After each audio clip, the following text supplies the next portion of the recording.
Please stand for the Pledge of Allegiance.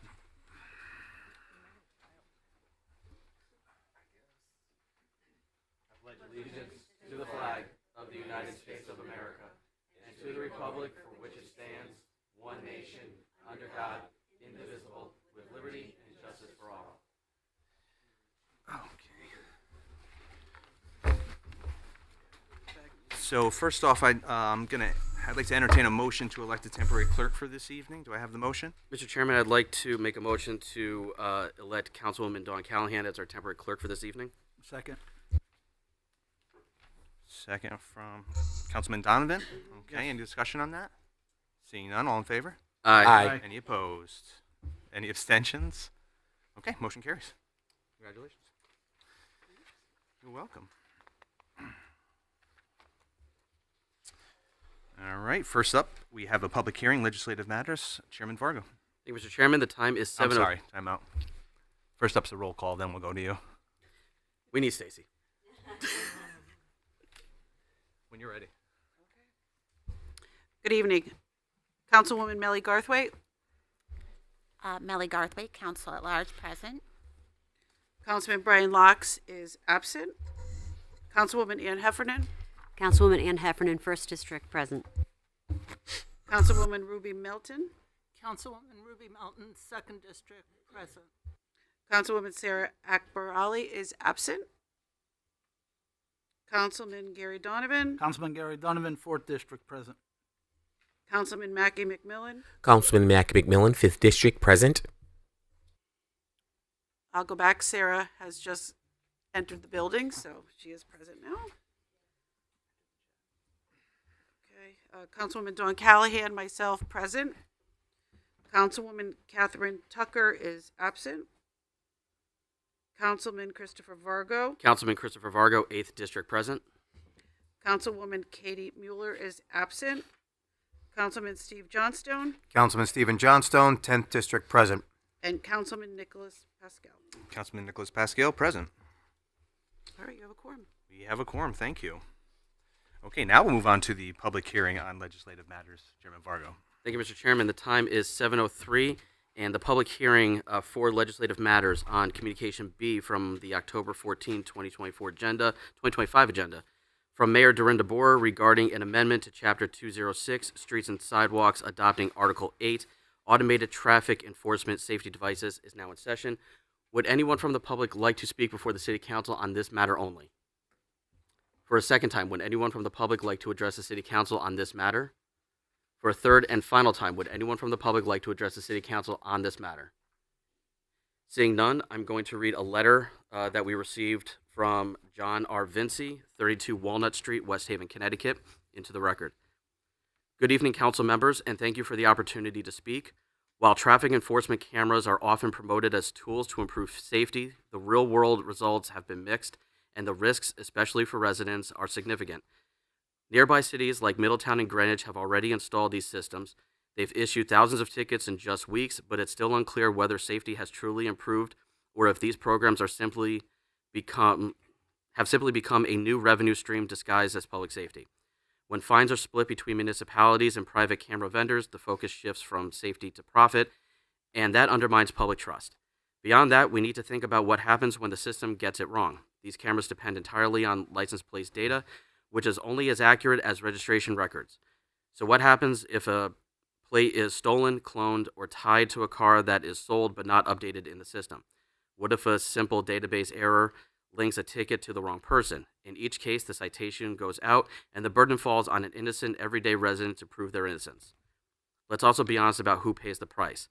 The fines don't hit reckless drivers on highways. They fall on working-class people driving to and from jobs, school, and appointments. Many West Haven residents are already struggling to make ends meet, and adding another layer of automated fines will only make that harder. New Haven, right next door, has just been approved for its own traffic camera pilot program. Instead of rushing into the same system, West Haven should pause and watch how that program actually performs, whether it improves safety or simply creates more frustration and financial strain. And then there's data privacy. Who owns the footage? How long is it kept? Can vendors or third parties access it? Once we start recording residents' daily movements, we create surveillance concerns that go far beyond traffic safety. If the true goal is safer streets, we have better options, better road design, smarter traffic signals, and visible community policing that builds trust, not resentment. For these reasons, I urge the council to pause before approving traffic enforcement cameras and focus instead on solutions that improve safety without unfairly burdening the residents or invading their privacy. Thank you. Mr. Chairman, the public session is now closed at 7:06. Okay, at this time, we'll now enter into public session. The time is also 7:06.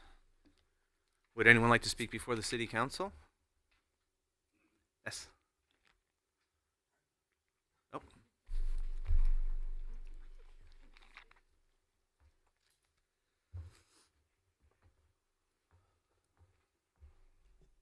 Working. My name's Rich Hebert. I live at 166 Bloom Street here in West Haven. And I have a concern about some of the processes that you folks are using for your financial records. We just got through with this whole MARB business, but I saw some documents that were expending large sums of money, and the signatures are not identified. Now, when I worked handling large sums of money, you had to have your name printed, and then you signed, and you identify your position, especially with transactions and the large amounts of money that the city goes through. So I'm trying to present to you a policy where you have any amount of money that requires a signature, that the name be typed out and the position typed out.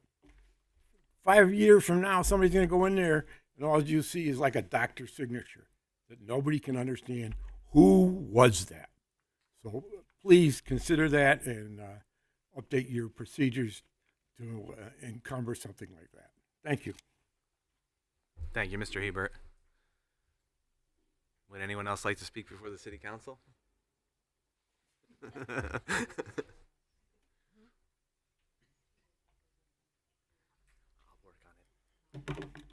Hello.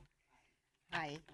My name is Karen Bryn Nazaro, and I live at 140 Captain Thomas Boulevard, and I am known as Tova.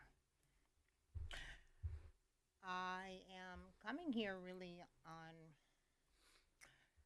my own behalf, but really on behalf of the citizens of West Haven. I recently, probably about 3 months ago, began to volunteer at Wheat, the food pantry on Washington Avenue.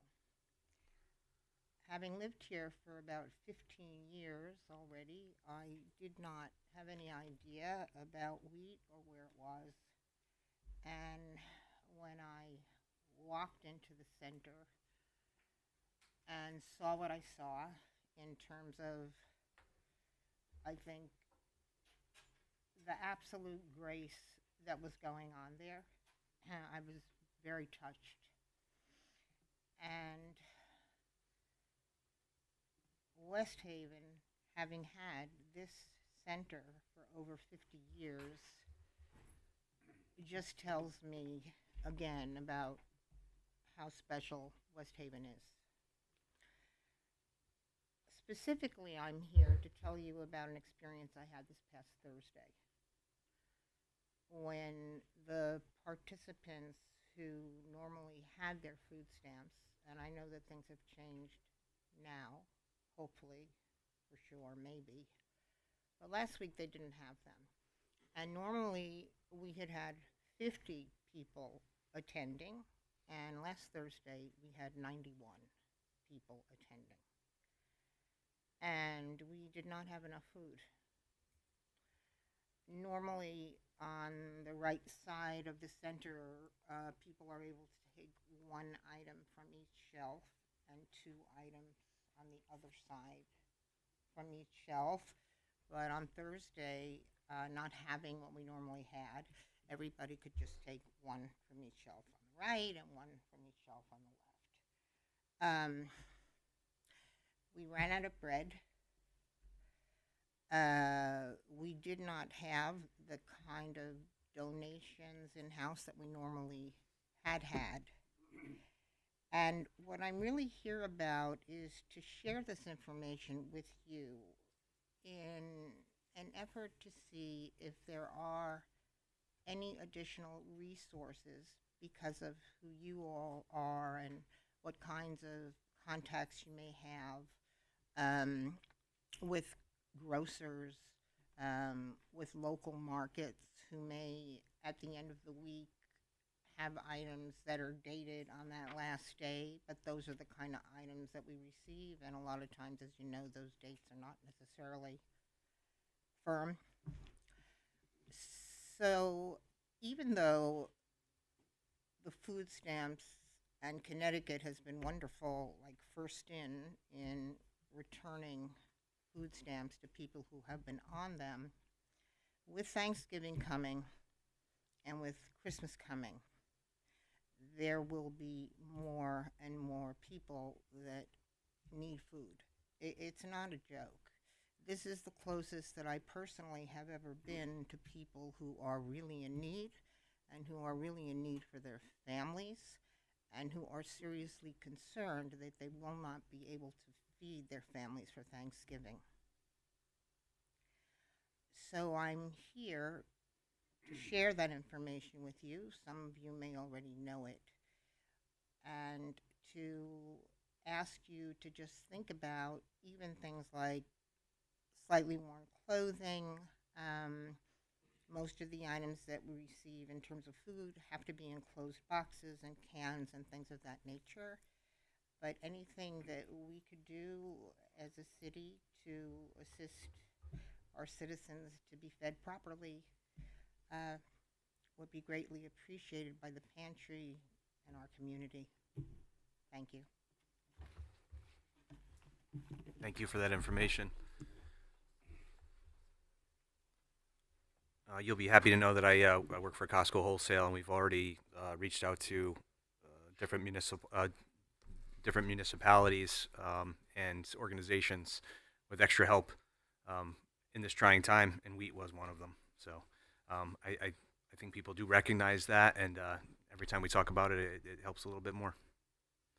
Thank you. Would anyone else like to speak before the City Council? Mr. Mullins?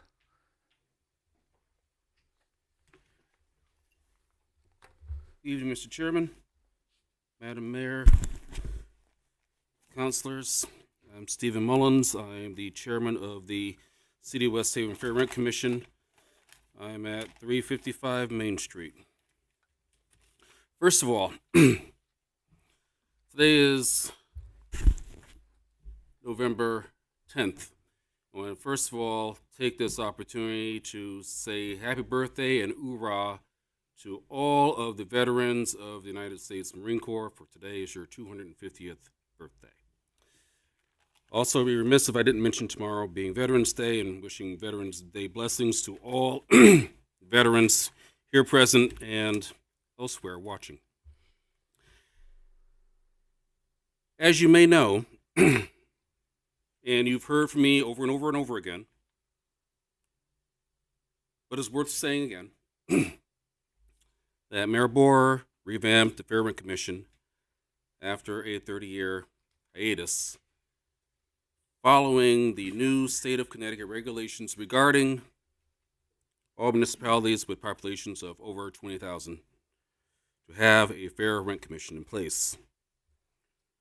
The purpose of the Fair Rent Commission is to investigate complaints from tenants, order inspections, hold public hearings, and make decisions on whether or not it is reasonable for a landlord, the landlords of complaining tenants to put rental increases in place. From a correspondence that I received from you, Mr. Chairman, following your last meeting, it's my understanding that tenants from Crestview Apartments attended said meeting to complain about poor living conditions and unfair rental increases in that building. To date, the Commission has received one complaint that we ruled on last August at this very location. On Tuesday of next week, the Commission will hear another complaint regarding this same apartment building and landlord from another tenant. Now, it is pending litigation, so without getting into the details of the specifics about the August case, I will say that there is some question from the landlord regarding the authority of the Commission to make rulings on cases before it. By Connecticut state statutes, some of the decisions that the Commission can make are as follows: no rent increase, delayed or staggered rent increase, rent reduction, lowering rent until repairs are made, allowing increase to go forth, and ordering landlords to cease retaliation against the complaining tenant.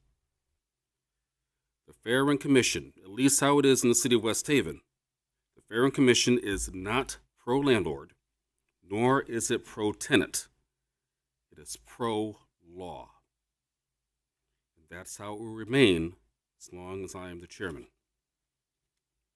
Thank you. Thank you. Would anyone else like to speak before the City Council?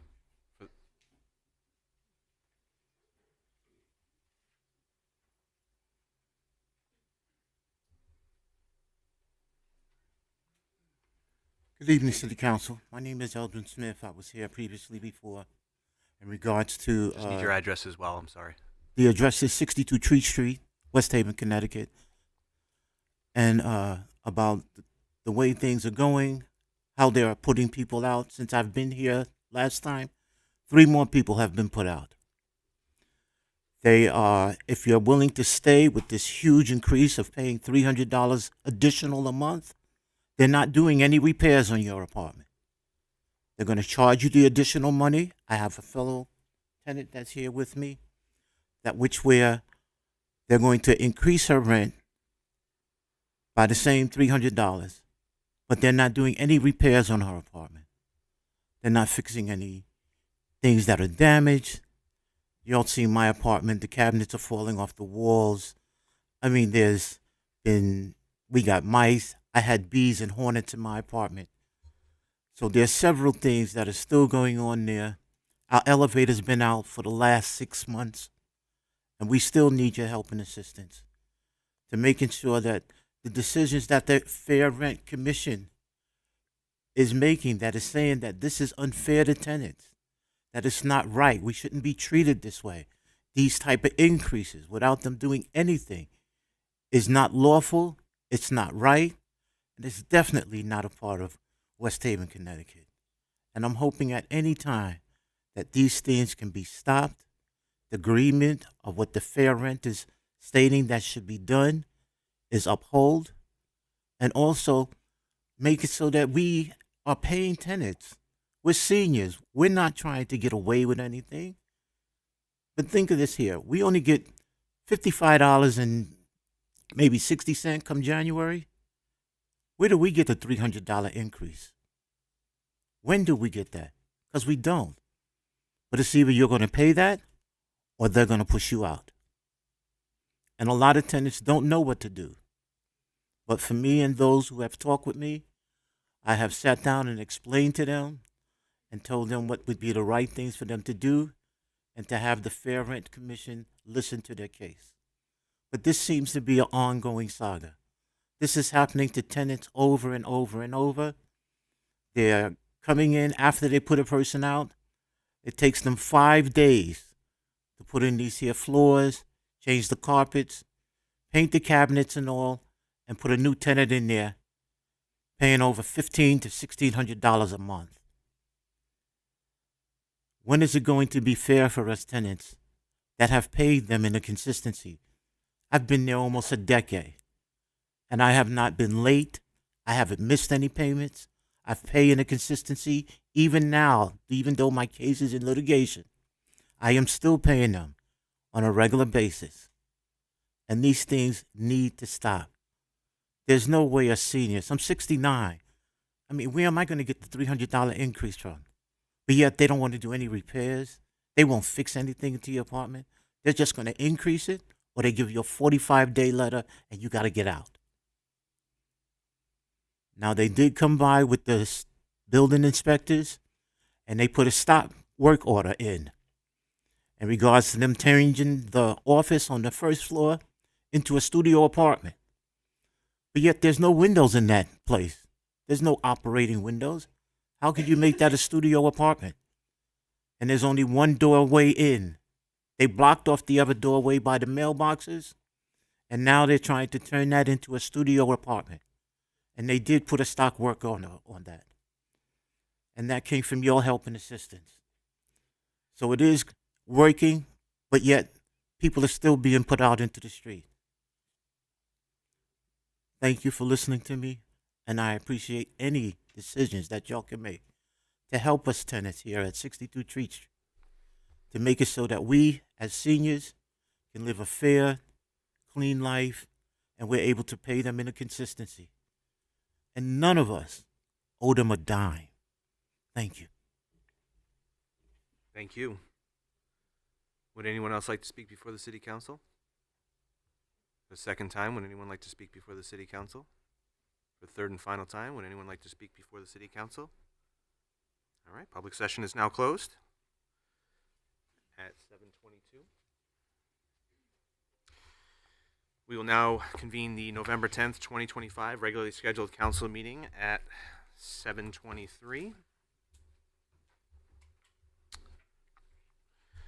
I am looking for a motion to approve the Journal of October 27th, 2025. Motion. Second. Motion Vargo. Second. Valley, got that. Okay. Any discussion? All in favor? Aye. Any opposed? Any abstentions? Motion carries.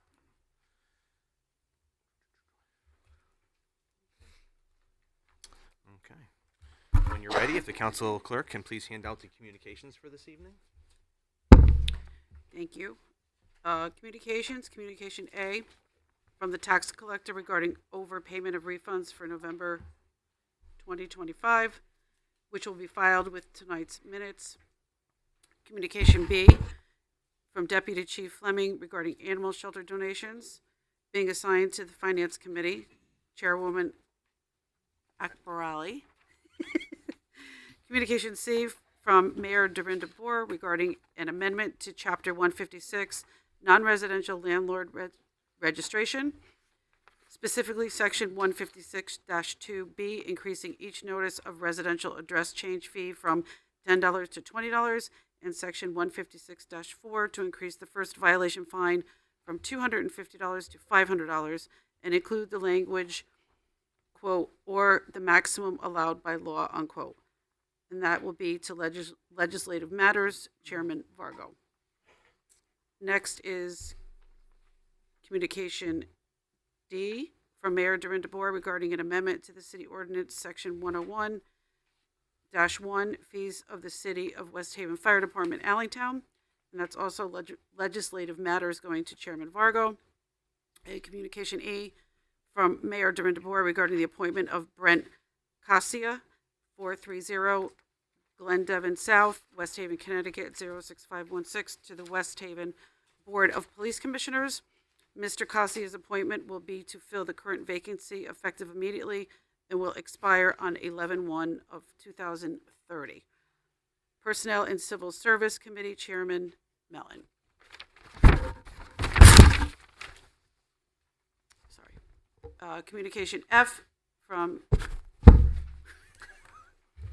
Mayor Dorinda Boer regarding the appointment of Sammy Rivera, 14 Hamilton Street, West Haven, Connecticut, 06516, to the Planning and Zoning Commission. Mr. Rivera's appointment will be to fill the current vacancy and will be effective immediately and will expire on 11/1/2030. Communication G, from Mayor Dorinda Boer regarding the reappointment Harold Burns, 70 Oxbow Lane, West Haven, Connecticut, 06516, to the Sovereign Rock Community, FKA West Haven Housing Authority. Mr. Burns' reappointment will be effective immediately and will expire on 11/1 also of 2030. Communication H from Mayor Dorinda Boer regarding the reappointment of Bessie Mara, 4 Hillside Street, West Haven, Connecticut, 06516, to the West Haven Finance Board. Ms. Mara's reappointment will be effective immediately and will expire on 11/1/2028. And lastly, Communication I from Mayor Dorinda Boer regarding the reappointment of Wayne Vitalis, 39 Trumbull Street, West Haven, Connecticut, 06516, to the West Haven Finance Board. Mr. Vitalis' reappointment will be effective immediately and will expire on 11/1/2028 to temporary clerk. And I believe that concludes your communications.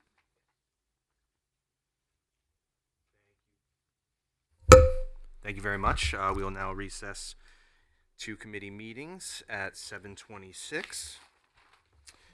First up, we have council as a whole, and underneath we have energy efficiency and the April Street boat ramp project, which I will just let the mayor go and take care of those items.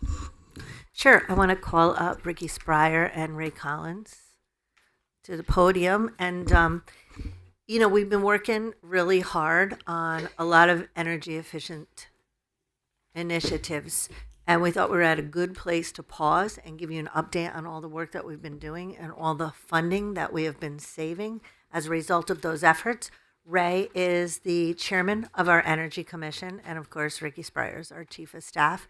And they're going to run through all of, we still have work to do, but I think we have a lot of great accomplishments here just to make the city, our government, more efficient and also cost savings, which we want to drive that as well. So take it away, boys. Thank you, Mayor. Thank you, Council. First, I'd like to say it's been a pleasure working with Ray Collins and the Energy Commission. They were previously a very underutilized commission in the city, and we look forward to a lot more interaction and cooperation with the commission. So the city's taken energy efficiency programs to heart lately. Over the past 2 years, we've been participating in a lot of United Illuminating and Southern Connecticut Gas efficiency programs. One that we're currently taking part of is the Energy Conscious Blueprint Program.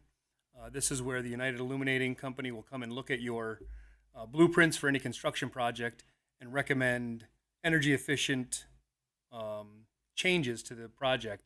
If you take care of, if you take their advice and you make these project changes, they will rebate you the money back for those rebates. So we're right now in the middle of the Oyster River Pump Station down on Beatrice Drive.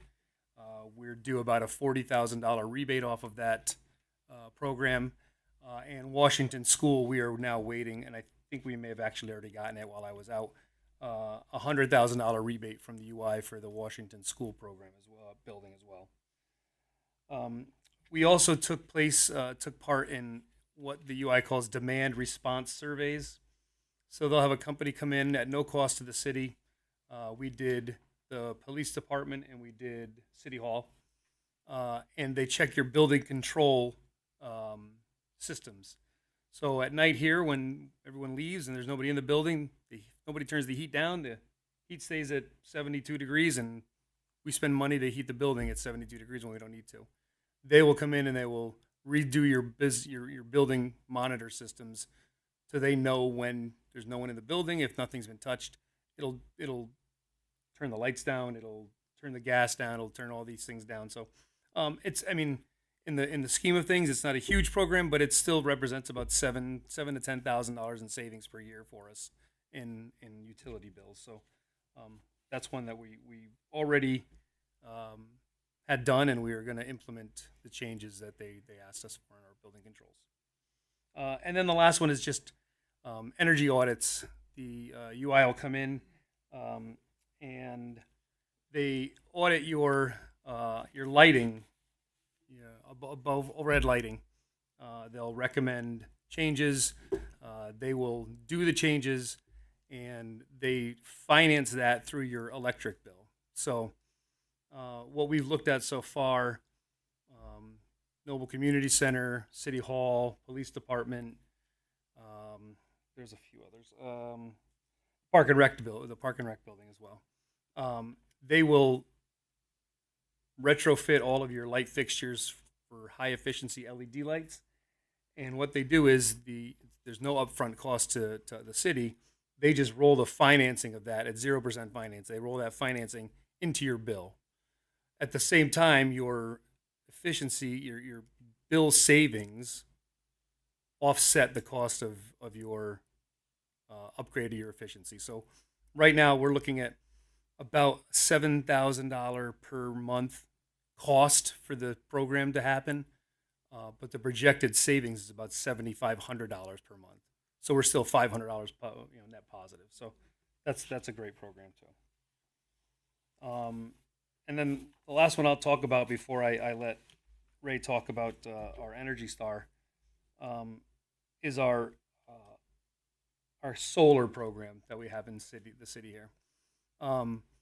West Haven is been labeled, as we all know, a distressed municipality. When a company wants to put solar, or a city wants to put solar farm, a solar array, they now must have a sponsoring distressed municipality who also gets to take advantage of those credits as well. With West Haven being a distressed municipality, we get solar companies that approach us a lot. We've been working mainly with one, Green Skies is the name of the company. But we are now 14 solar arrays that we are a part of now. The city of West Haven is. 8 of them are in the city. 6 of those solar arrays are in other cities where we are the distressed municipality sponsor. There are 4 different roles for solar. There is a power purchase agreement. There is a virtual net metering, and those are programs are credits off of your bill. So if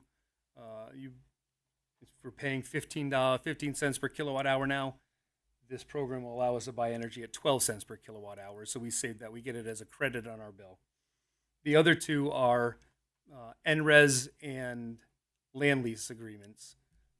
And those are just pure revenue to the city. So we get checks monthly from these companies for our land leases. We get monthly revenue checks for these NRES credits. Right now, between the bill credits and the revenue direct to our city, on an annual basis, we're getting just under $250,000 in revenue and just under $290,000 in credits on our bill on an annual basis. That's about a $540,000 per year savings revenue generator. And these contract terms are for 20 years. So the last one to expire in the city will be in 2047. And by then we will have brought in, if we did no other solar arrays, which we are actively always looking for other opportunities, if we did none other, we'd be looking at about a $10.6 million revenue or savings over the next 20 years. So it's something that we weren't taking advantage of, and we were taking slight advantage of. But now, anybody that wants to give us, free money, we'll take it. I mean, it's as simple as that. There's no risk for us. There's nothing. It's just sign up a distressed municipality. Yes, we'll take it, and we'd be happy to. So the NRES applications are an ever fluid process. So if they come up to us, if they approach us with maybe a site in West Haven that we want to lease the land for, or if they come to us with a site outside of West Haven that they want us to be their sponsor for, we look at it right away. So that's a quick one. And if you guys have any questions about any of this stuff, please just go ahead and stop at any time. Okay, stop. Okay, go ahead. Chairman, if you mind. Thank you. Well, he asked. Yeah. So basically, first of all, that's awesome. Mhm. Well, that savings. Spring Street, I know, discussed that with you. Mhm. The Spring Street, those solar panels up there, that is part of this, correct? They're Correct. leasing that land from us. Yes, they pay $33,000 a year to lease that land from us. Awesome. Yep. That was my thing. I just wanted to make sure people in the public know about it. Thank you. Yep, you're Thank you, welcome. Chairman. I think One thing that's really key is the diversification of all of our contracts that we have here. It's not just land leases. You see some towns that go heavy in just NRES or heavy in just power purchase agreements. We have a really good blend of all of the above, which helps to kind of insulate us from any price volatility that we might see in the supply market. It's really, really impressive. The town has shown significant leadership, and with 14 contracted projects already right now, I think we're really leading regionally on this. Rick talked a little bit about energy efficiency. I think just like all of our houses, our heating, our electric, our gas, our water bills are some of our biggest expenditures. And what we see with energy efficiency is one of the highest ROIs that we can have for investments. So right now, in energy assessments that we've already done has resulted in a roughly $93,000 savings for the city. And that's only beginning. We're continuing to spread out among other buildings.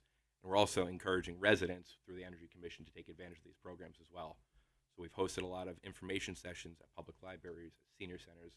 We have members of the commission that go and actually meet with folks, whether it's at the Savin Rock Community Centers, at the libraries, senior centers. Like I said, we take part in big celebrations that the city does, the Savin Rock Fest. We make sure that United Illuminating Southern Connecticut Gas have tables available to really make sure that residents are able to take advantage of these cost savings as well.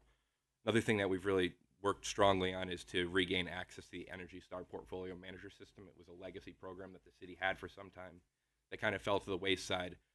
It tracks all of our electric bills, all of our gas bills for every municipal-owned building and property. It allows us to see them in real time and monitor for any inefficiencies, and it also allows us to see in real time as we do these energy assessments and energy efficiency upgrades what kind of benefits are actually realized to the city and track those in real time.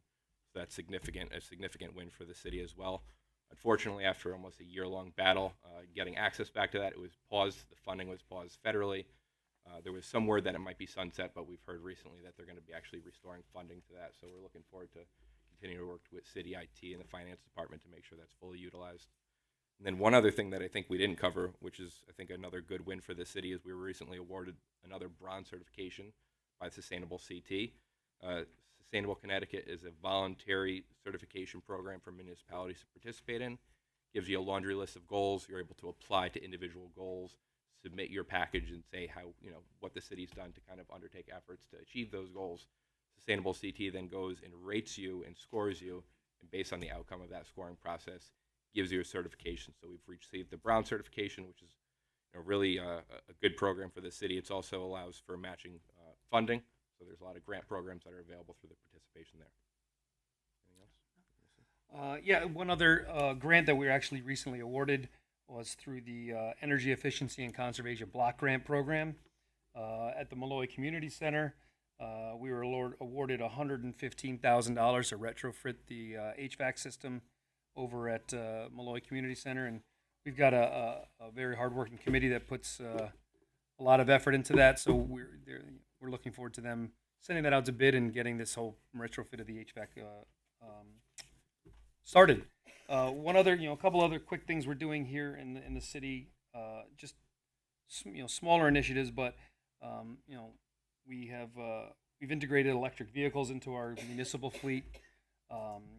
We have 10 charging stations now in the back parking lot of City Hall. At the mayor's leadership on this, we installed GPS on all of our city vehicles. So all of our city vehicles now have GPS, which allows us, the one major thing that allows us for is the monitor of vehicle idling. So if a vehicle's idling for more than the allotted time allowed, the mayor or any other administrator will get an alert saying that car 240WN is idling. It's been idling for 25 minutes, and they promptly get a phone call saying, "Why are you idling for so long?" So, but this also helps our reduction in our gasoline usage. So it's also better to have not these trucks not just sitting there idling and putting the exhaust out the entire time. So that's a great program that we have as well on all of our city vehicles, not just our fleet vehicles, but the plows and everything else. So we know exactly what's going on with all of them. And then the last thing is some of these, Ray was talking about some of the financial incentives, the residential and the commercial. We do have some West Haven partnered with United Illuminating on their Small Business Energy Advantage Loan Program. They were up and down Campbell Avenue, speaking with businesses, seeing if they qualify for these very low interest financing loans to upgrade anything from HVAC to windows to hood systems in restaurants, things like that. So, what doesn't sound, like the most exciting programs in the world ever are just very beneficial to our small businesses, and a lot of them don't know that these programs are out there. So, that's why West Haven wanted to partner with the UI to get the word out there that these programs are available and that they're there for them to take advantage of. So, that's pretty much all I had. I'm not sure if Ray has some other things he'd like to put in, but if anybody has any questions, we'd be happy to. Before I go out to the Best. group, I had a question on this building, which we've done some work to. Have we seen any savings on the Windows project that we did here, or do we have to wait until this winter season in order to see like what that looks like for energy costs? Well, I don't know the numbers off that. I can get them for you if you want, but I would assume that, just as they're not letting heat out during the winter, they're also not letting the hot air in during the summer. The building has been a lot cooler, except for my office. It's just 100 degrees all the time. But the windows, they're doing the job that they were supposed to do. So, but I can get you numbers on what the change in our year-over-year change in our heating bills have been. Sure. Yeah, maybe after this winter season, we should. Yeah. The council should take a look at it and see, because it's just an added benefit to other than the new windows that we got, the energy costs and savings for that. Councilman Johnston? You took the words right out of my mouth, Chairman. That was my question, so thank you. Sorry about that. Councilwoman Callahan? Thank you. Good evening. Thank you for that very intuitive update, and it's exciting. I'm super happy to hear about it. Ricky, I just had a question when you said about the $7,000 cost and then, $7,500, so we're making $500. Is that $7,000 cost monthly, or is that a one-time thing? It's monthly. It's monthly, so And we get the $500 savings. Yeah, Okay. it's monthly. So the average payoff, the average break even, or the average time to pay off the Solar? the retrofit of the lights. Oh, okay. So they $7,000 is what they put into your bill every month to Gotcha. pay for the lights. It's about 3.5 years. So 3.5 years from now, that $500 savings becomes $8,000 savings because you're not paying that $7,500 anymore. That was my question. Yeah. So Okay. it's a $7,500 charge for an average. There's some that, some buildings are a lot smaller. They don't take this long to Right. pay off. City Hall, we looked at about 3.5 years to pay it off. And overall, the overall average between the buildings we did, about 3.5 years. So in 3.5 years, instead of a $500 net positive, will be $8,000 net positive. That was exactly my question. That's great. And then with the charging stations, did we buy those or are we renting those? We've installed them ourselves. We put them in ourselves. We own those.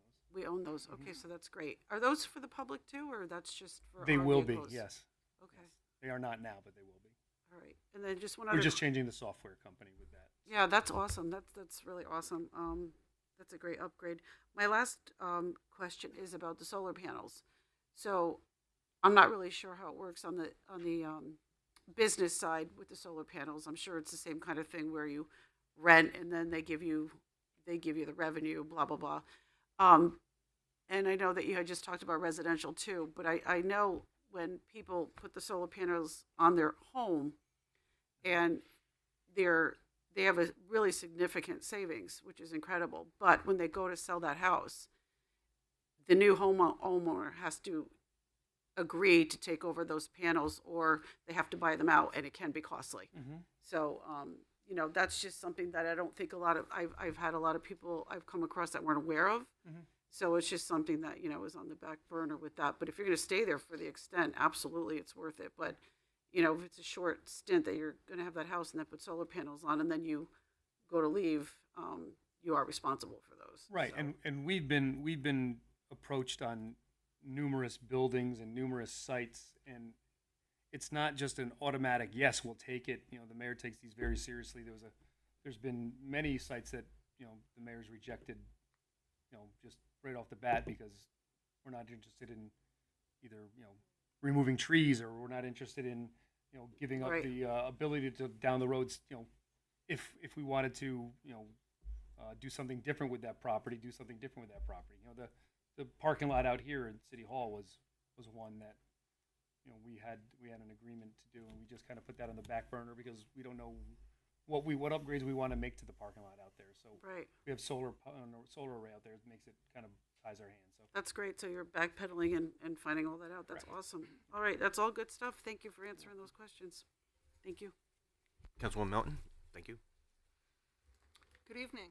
I think there are a lot of residential places around the city, at least down by where I live, that could very much benefit from participating in a program like this if they qualify. And I know that there are folks who live there who are scratching their heads, not knowing who to turn to and where to get the help. So I'd like to kind of find out from you how we can get that word out and who we make those connections with within the city and the kind of help that we can get. So, I know there are condominiums, there are apartment buildings, there are homes that I think, people who live in them, especially where we live in Connecticut and West Haven, we get a lot of sun. So I think solar's on the tip of everyone's tongue, and every time I go to a board meeting, that comes up. So I'd love to hear more about that. I would encourage as many people as you can to attend our Energy Commission meetings. We're happy to put them in touch with the right folks. Energize CT is an incredible resource that kind of is a one-stop shop for the majority of energy efficiency upgrades. And like I said, we could probably do a little bit better job as we start to plan these in-town bill help seminars, letting the council members know when and where they're going to take place so you can invite their residents. We try to have those around times where there's changing bills, changing rates that people kind of realize, energy costs are high and it's on their mind. So we try to do them at least 2 to 3 times a year around those rate changes.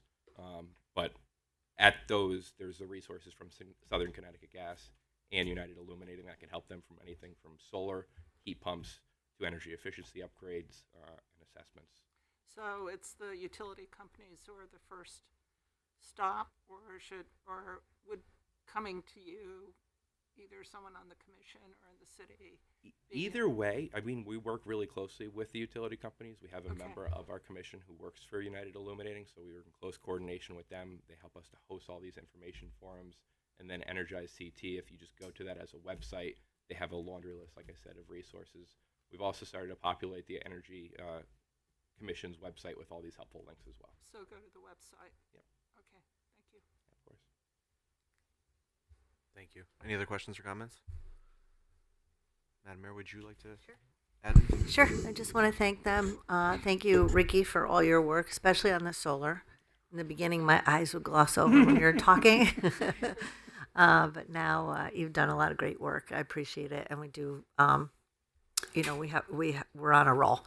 And Ray, thanks to everybody on the Energy Commission. I know, and this is a perfect example about how day government and night government, kind of like what we're doing, work together, right? So it's an extension of our government.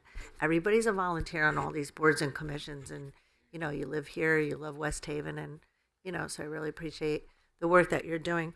Just to answer Ruby's question, UI had a session at the library, public session, to talk about programs, but perhaps it doesn't have to be UI, but perhaps we have some sort of program either at the library or in Harriet North and invite the public. I think And that'd be yeah, fantastic. It's a yeah, great idea. we did it for the businesses. We went up and down Main Street and Campbell Avenue to let folks know what the programs are. But I think we could always do a better job of letting the residents know.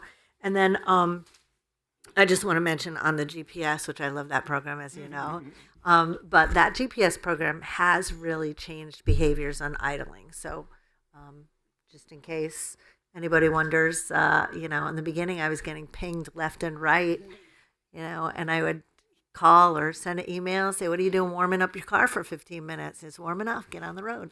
But now I would say I get pinged maybe 3 times a week. And that's usually because the car is doing something where it has to idle. So it really did change behavior, so it works. But thank you to you both.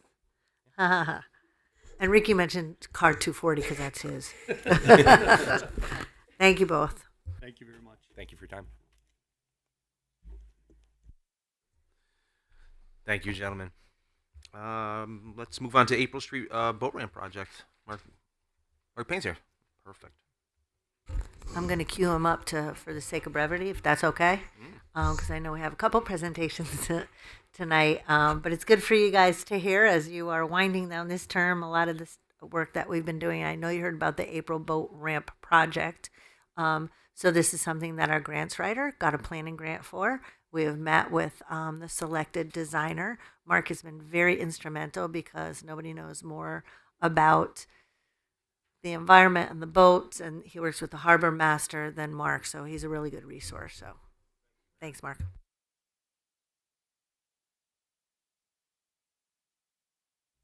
So this grant came to us through the state of Connecticut Port Authority. It's referred to as a SHIP grant, Small Harbor Improvement Projects Program. So we were awarded $152,900 for the planning, design, and permitting of renovations at April Street. The contractor that got the award is GZA Environmental.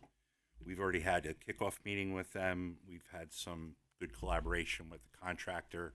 They have a firm grasp of the situation down there and what our needs are. A couple of the issues that we have: deteriorating bulkhead, very, very shallow water. We have a town map road that's not exactly well demarcated from a boat launch facility, as well as the traffic flow issues that revolve around that. And then we also sort of have an odd-shaped parcel. So we have a lot to look at. Ultimately, we want to maximize the amount of spaces for trailers in the parking lot.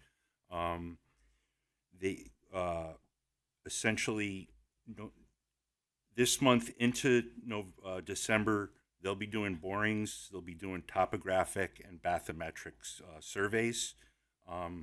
They need to do some sampling to see what the sediment's like and what we may or may not be working with if we need to do some dredging. They're going to have to take borings underneath the ramp. Right now our ramp is asphalt, and it's just a really old ramp that was constructed a long time before they came up with sort of the current construction designs. We're looking to go with a concrete block. They etch it. We will probably have to remove material, firm up the substrate underneath. The slope of the ramp is not steep enough because of the water depth being very, very shallow.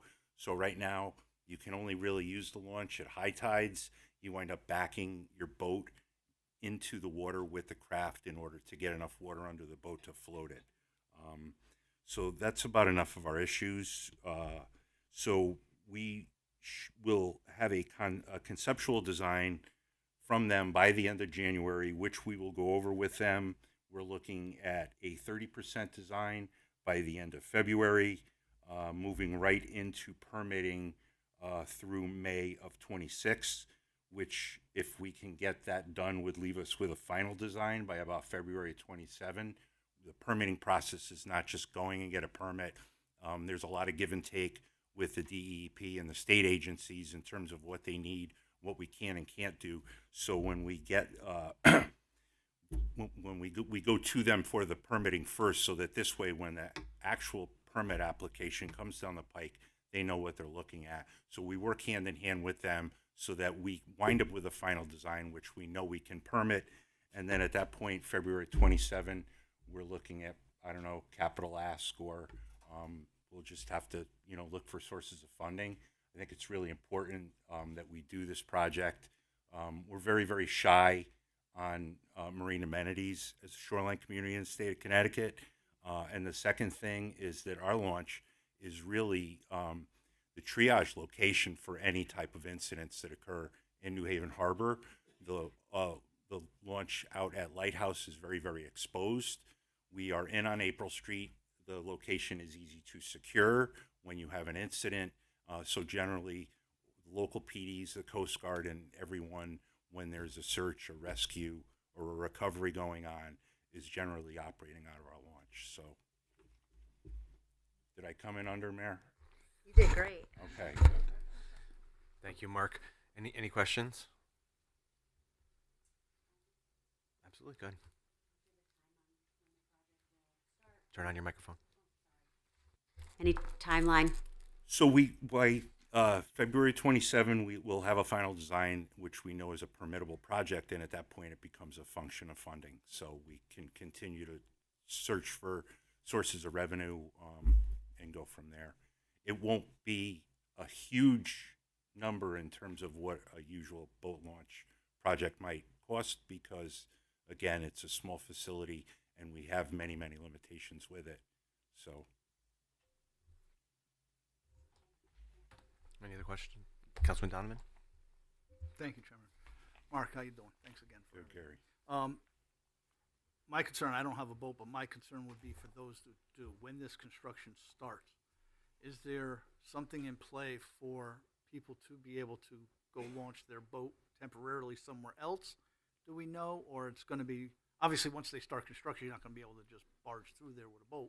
Yeah. You know, is there? Generally, the launch gets shut down. It gets shut down. Under construction. The new state launch is open in Devon, so Yep. everyone has an option with that. Okay. And then you also have the launch across the harbor at Lighthouse, which I've used before. All right. I mean, in case I got constituents calling me and asking me about it, I will be able to tell them. Yeah, and when we get to that point, that's a great point because we'll let them know through our website and city's website what their options are as well. We want to announce the project, draw some attention to it, right, and let the people that utilize facilities like that know what their options are. Maybe put up something down there ahead of time too, saying, hey, which I'm Oh, absolutely, along with a project sign and right, who gave us the funding and all the important stuff like that. That's okay. Just worried about that. Thank you. Thank you, Chairman. Thank you. Councilwoman Garthwaite? Hi, Mark. I know. So, did I miss it when you were talking about changing it to concrete block? Yep. Is concrete better than asphalt in salt water? So they have really, really good mixes now, and it's infinitely better than the asphalt. And it's basically what is sort of workmanlike and standard construction material for launches now. They pour large blocks. I'm not exactly sure how they make the concrete. I know it holds up much, much better against the salt than what a usual concrete mixture would be. And the top of the surface is also etched so that you get really good traction on it, and you tend to have less algal growth and stuff too than you have on the asphalt. The asphalt is pretty slick at times. Yeah, who knew? That's great. Great, thank you. Yeah, I didn't know that. Thank you, Mark. Councilman Varga? Thank you, Mr. Chairman. Mark, how are you? Good. Follow up on Councilman Donovan's question. Whenever we get the funding, we agree on a design, choose the vendor. What is the construction timetable just off the top of your head? Couldn't even guess because we don't really have a design yet. Okay. Something similar to what we have, it would be a quick project. There's not a whole lot we can do. There may be a little bit of dredging right around the ramp itself so that we can get the right angle, slope on the ramp, but we can't dredge a navigation channel out to the harbor. It would just be ridiculously cost prohibitive. So my guess is that it would be a quicker project rather than something long and drawn out. Okay. And my understanding from hearing you is somewhere early to mid 2027 is when you're looking to possibly go out to bid and. Well, February 27 would be the final design, permittable design, and then at that point it becomes a function of funding. And so is it around that time that we'll know approximately what the cost? We should, of this with the project final is? Design, also have a reasonable cost estimate. Okay. Thank you. Thank you, Mr. Chairman. Thank you. Any other questions? Madam Mayor, would you like to say something? I just want to thank Mark for coming and for all the work he's doing. It's a lot of work. We've got a lot of activity going on along the coast. Coastline projects take a significant long time because of the permitting phase. The permit for this through DEEP can be up to a year. So we got to wait for up to a year to even get the permit to do this work. We're going to try to move it along the best we can. We always do. We are fairly successful, but God forbid the Army Corps gets involved. And it's good to have some friends who can make some phone calls at times. And again, to your point, we're looking to hopefully come up with a design that we could sell as a refurb, because when we did the Tidegate project at Cove River and we went to those beautiful SRTs, we actually made the new Tidegates similar enough to the old ones that the state allowed us to to have a refurbished permit or a retro permit versus going through the entire full permitting process. So that's another consideration. Good. Mark, I just want to thank you as well.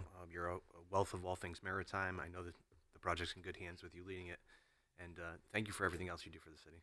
Thanks. Well, we appreciate the support too. The Eco Park, everything that we do down the beach, that whether it's safety related or even aesthetics, all of it.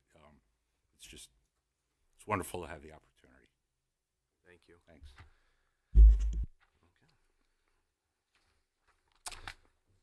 All right, we will move on to the Finance Committee. Chairwoman Akbarali. Thank you, Chairman. The time is now 8:01, and your Committee on Finance is now in session. Members present are Councilman Vargo, Councilman Johnstone, we have two absent, correct? Okay, thank you. And myself, Councilwoman Akbarali, as chair. First up, we have Communication B, but Chairman, I wanted to just make a quick change to Chief Fleming's name. It's spelled incorrectly. It's ING. Okay, we'll make a note of that. Thank you very much. All right, Communication B from Deputy Chief Fleming regarding animal shelter donations. I'd like to open this up favorably. Motion to approve. Thank you. Second? Second. Thank you very much. Does anybody on the committee have any questions? Anybody on the council have any questions? Seeing there are none, all those in favor? Aye. Any opposed? Any abstentions? Chairman, motion carries.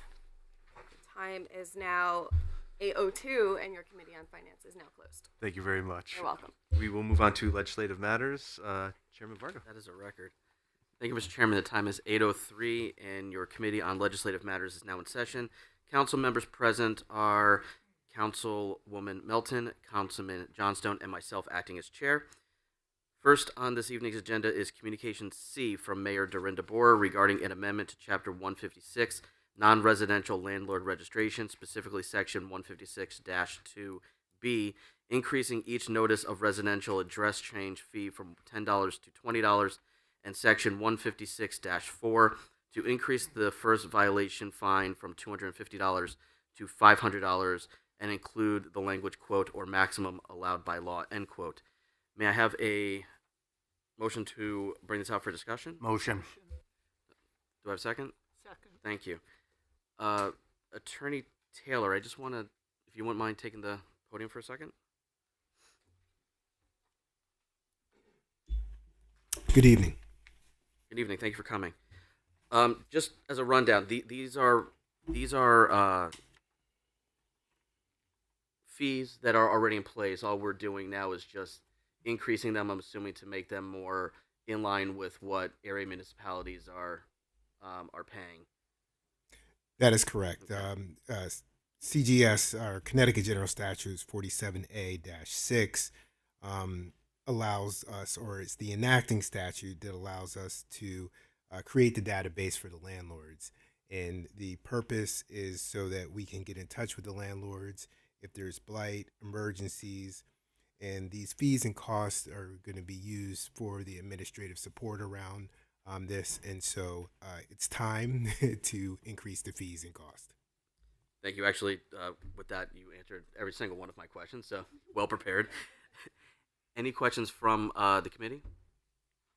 Any questions from the council? Okay, seeing none, because this is an ordinance amendment, we do need to have a public hearing, which will be on, what's the next date? The 24th, I think? So 11.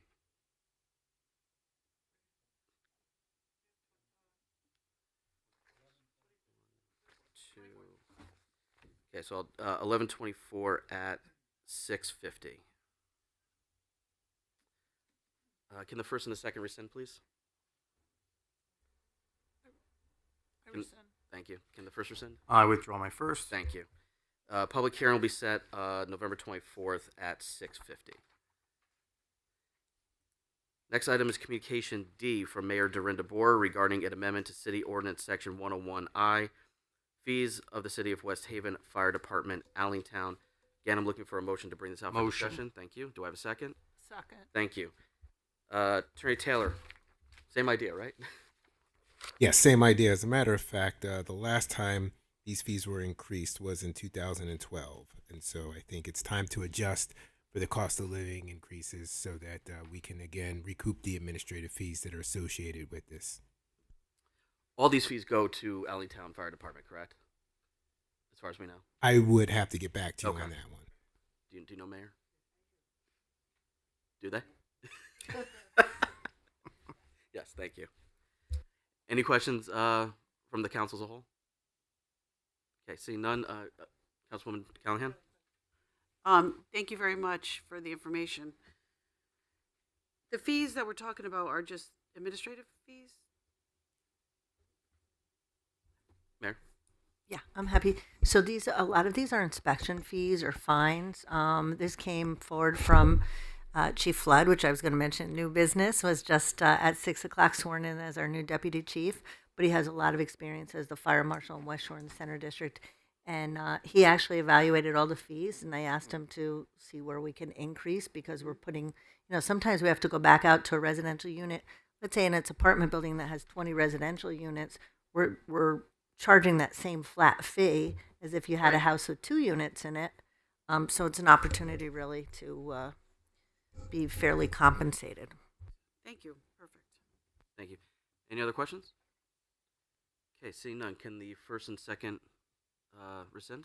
Withdraw my second. I withdraw my first. Thank you.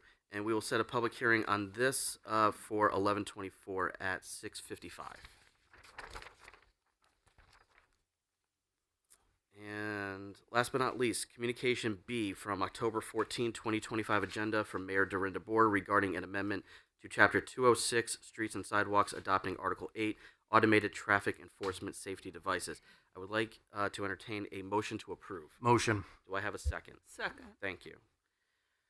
Mr. Taylor, we had discussion with Corporation Counsel Dorsey at the last meeting. I believe that you and he have spoken, and you and I have spoken.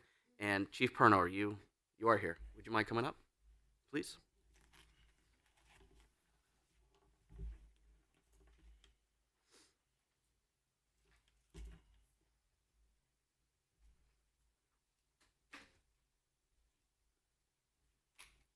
Hello, Council. Hello, Chief. Thank you so much for coming. Absolutely. So I know that you weren't able to make the last meeting, so we definitely wanted to give you an opportunity to speak on this project and to get your view and the view of the department on this ordinance. I think the ordinance is another tool that we can have to curtail and hopefully have people slow down in certain areas. We're back in, I believe it was 2003. There was a public act that allowed this to be used, red light cameras and speed cameras. So it's about time that we got this in our city. Okay. Before I ask the council if they have any questions for the chief or Attorney Taylor, Mayor, do you have anything you want to add to what was said last time? I think I just want to clarify what the high-level process is, right? So I think because there's, sometimes there's misunderstanding that we're just going forward and putting them in. This is, you are approving, correct me if I'm wrong, you're approving the process for the police commission to go forward, to put out a bid, to do a study, come up with places where the cameras could potentially be placed.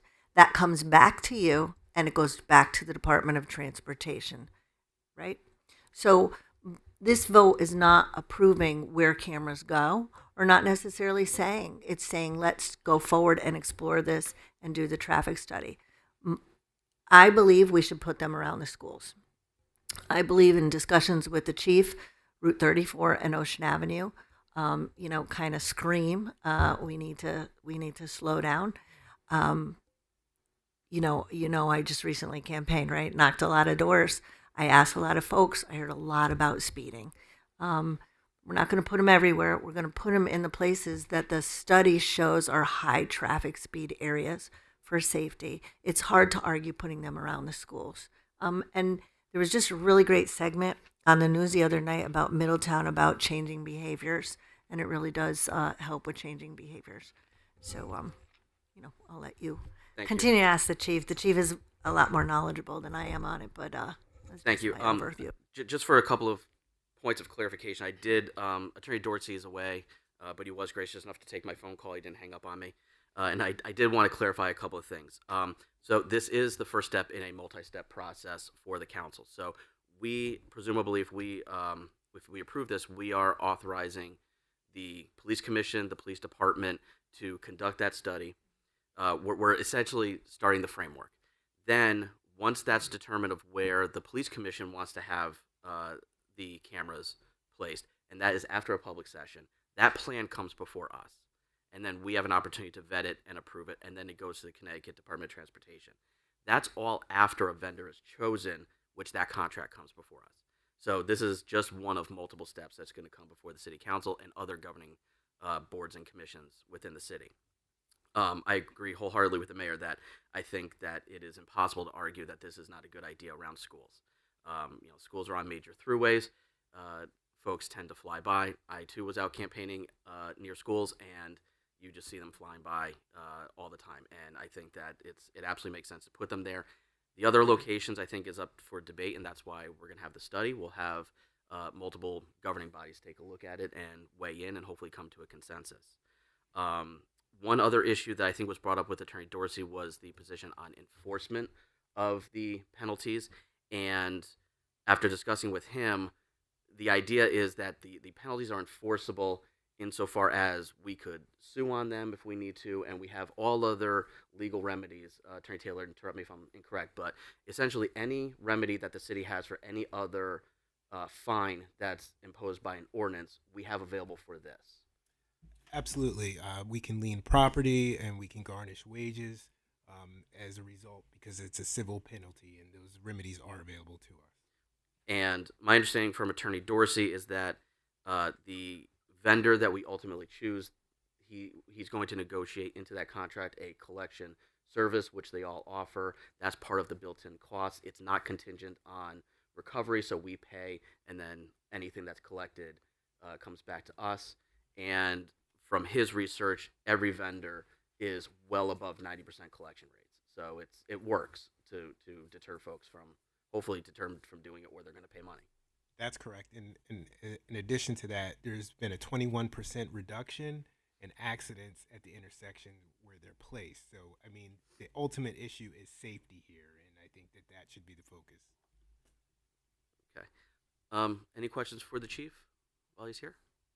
Just a clarification. Sure. The only time it has to go back to the State Department of Transportation is if it's on a state highway, which is Jones Hill Road, Route 1, Route 34, Derby Avenue, or Ocean Avenue.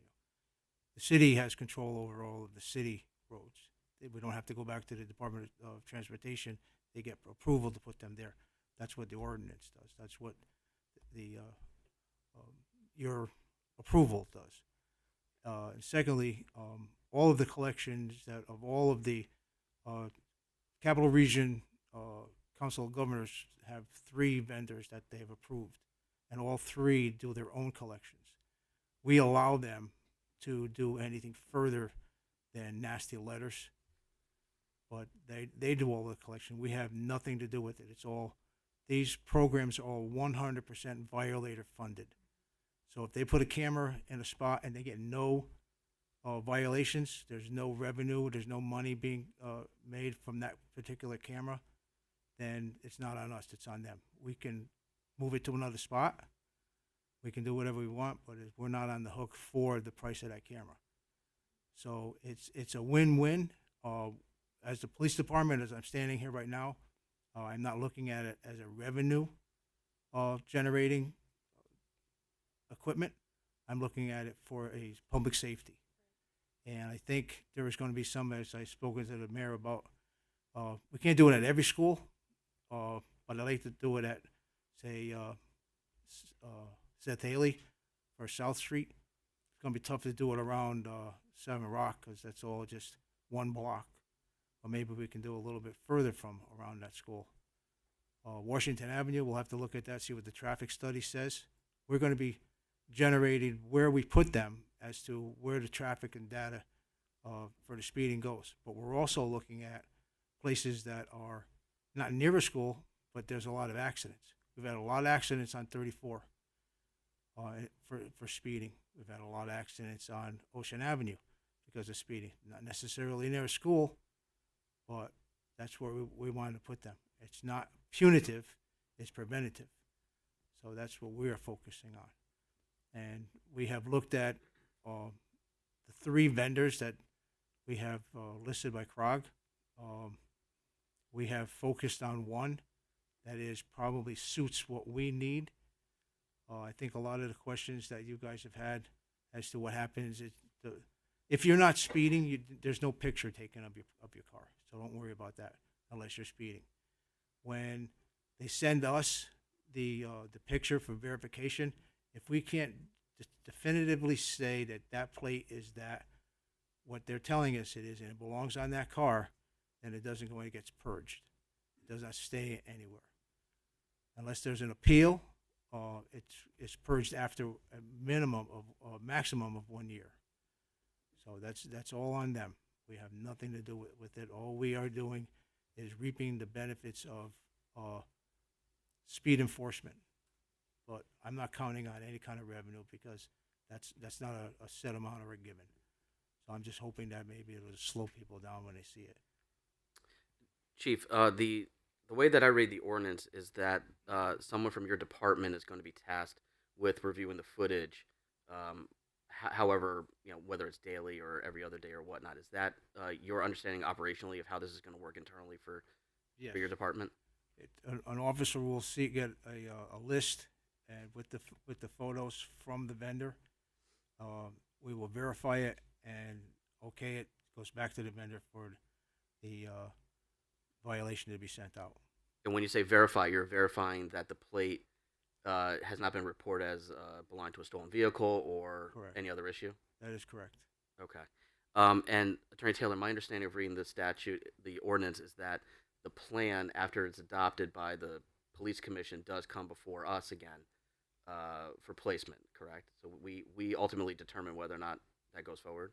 Yes, that's my understanding. So that's the initial plan and any subsequent amendments to it? Correct. Okay. Any questions for the chief? Councilwoman Melton? Good evening. Chief, it's clear that you very strongly believe this program will enhance, sorry, I have a little frog in my throat, will enhance the department's ability to enforce our traffic laws and support and add to the existing resources in this particular area. And I understand all of the positive reasons for putting this plan into place. I just wanted to know, is there anything about the design or implementation of this program that concerns you or that we should be concerned about going forward? I think we have to focus on it being data-driven. I'm not going to put it on a dead-end street simply because somebody wants it there. If the street or that stretch of road calls for it and the data from a study shows that, yes, there are speeding and it's X amount of miles over the speed limit and more than the allowable cars are there doing that, then I think that's what we have to go. And we have to focus on the areas that need it, not just because. And how would that be determined? Is that the study that's going to give you that information, or is this going to be sort of trial and error, or what? Well, everything will be done on a study. We're not going to. Okay. We're not going to just do it on a whim. Okay. Thank you. Thank you. I'd like to go through quickly Mr. Vinci's letter because a lot of questions I believe were answered last time and also today. So I just want to go through a few things just because he did mention a couple of concerns, but I do think that we've touched upon all of them. So just for the record, I wanted to bring them up. You mentioned what happens to if the plate is stolen, cloned, or anything else. But Chief, you mentioned that you are going to have an officer review each of the listed possible offenses to verify that that is not the case before a fine is issued. Correct? I'm not going to say that mistakes aren't going to get made, right? But everything will be done to eliminate those mistakes. But that's part of the review process. It's the review of every single violation that came through that there is a photo of. Yes. Okay. And Attorney Taylor, something that was brought up quite often at the last meeting is there is no other use for this footage that is permissible under the enabling statute other than the issuance of this citation, correct? That's correct. And I also like to point the City Council's attention to Section 206-54, which discusses the disclosure of personally identifiable information. That particular provision addresses what happens to the data. And so that is the measure for protecting the privacy of the drivers. Thank you. And the last part was the alternatives that we have for speed reduction. And Mayor, I'll bring this up for you for comment, but my understanding is that Public Works is not a big fan of speed humps and other speed deterring devices because of plowing and they damage the roads. So this is from an infrastructure perspective, this is a much better option for us because it's not going to damage our equipment, it's not going to damage our roads. Yes, we get a lot of requests for traffic calming devices, and they're, sometimes they're difficult for the police vehicle, public safety, fire trucks, police, Public Works. We put them down at Beach Street because that was a place where we had to put them, right, because the road started to pinch. We are looking at some other areas, but, they're not ideal. I know some other cities put a lot of them in. We look at them when we get requests and we discuss them, and I'll take feedback from our public safety officials and Public Works as to whether that's the right place for them or not. Thank you. Any other questions? Councilman Johnson? Thank you, Chairman. This actually isn't a question. This is more to address comments made online, emails I received, and I'm sure other council members have received some sort of comment in some shape or form. I said this last meeting. We did this to ourselves. 90% of our traffic violations are residents of West Haven. To Councilman Vargo's point about when he was campaigning and door knocking, if you really want some disturbing entertainment, if you will, you can sit during the school day, either right in front of McCrill when the lights are flashing. I myself have witnessed people just blow through crosswalks with people in them. Another entertaining spot, if you have the time, the corner of Hubbard and Benham Hill. People blowing through stop signs. There's a crosswalk there. There are crossing guards. And that's just two locations. It's not the out-of-towners. Your out-of-towners typically are your motorcyclists that like to blare it up and down Ocean Avenue and Captain Thomas from time to time. But if you look at this from a daily point of view, it is a big safety concern. And so we have to start somewhere. And once again, I know there's an issue of privacy, but to Mr. Taylor's point and to Chief Perno's point, the way the ordinance is written, it's strictly for that incident. And so I ask everybody at home who's listening, or the keyboard warriors, whatever they may be, it's a process, and the process is going to get followed. This is something that has been a major concern. You need to ask yourself, how many times have you said to yourself, where is a cop when you need one? And this solves a big portion of that.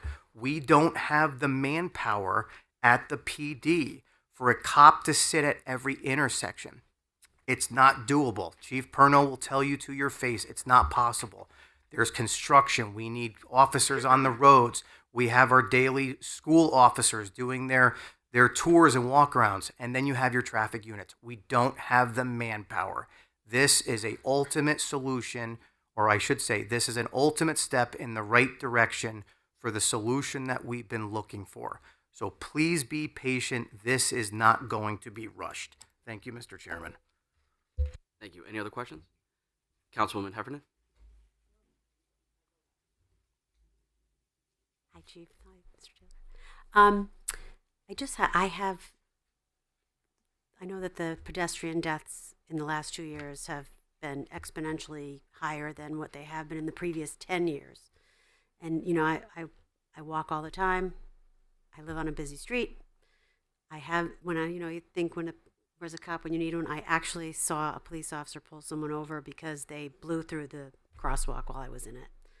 It's, you know, they can't be everywhere at the time, but, you know, we've had some hit and run deaths in West Haven, and, you know, I've talked to Chairman Vargo about the use of the cameras and the limited ability to use them if there was some tragic event. Is that the case, that we could not use the footage if there was a death, say, or, you know, a tragic accident?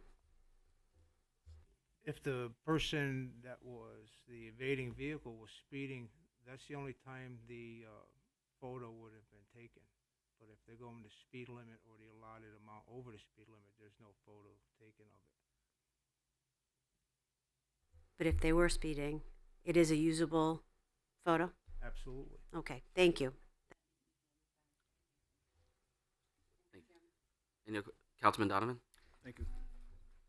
How are we doing, gentlemen? So just to clarify, tonight we're just looking to move this forward, correct?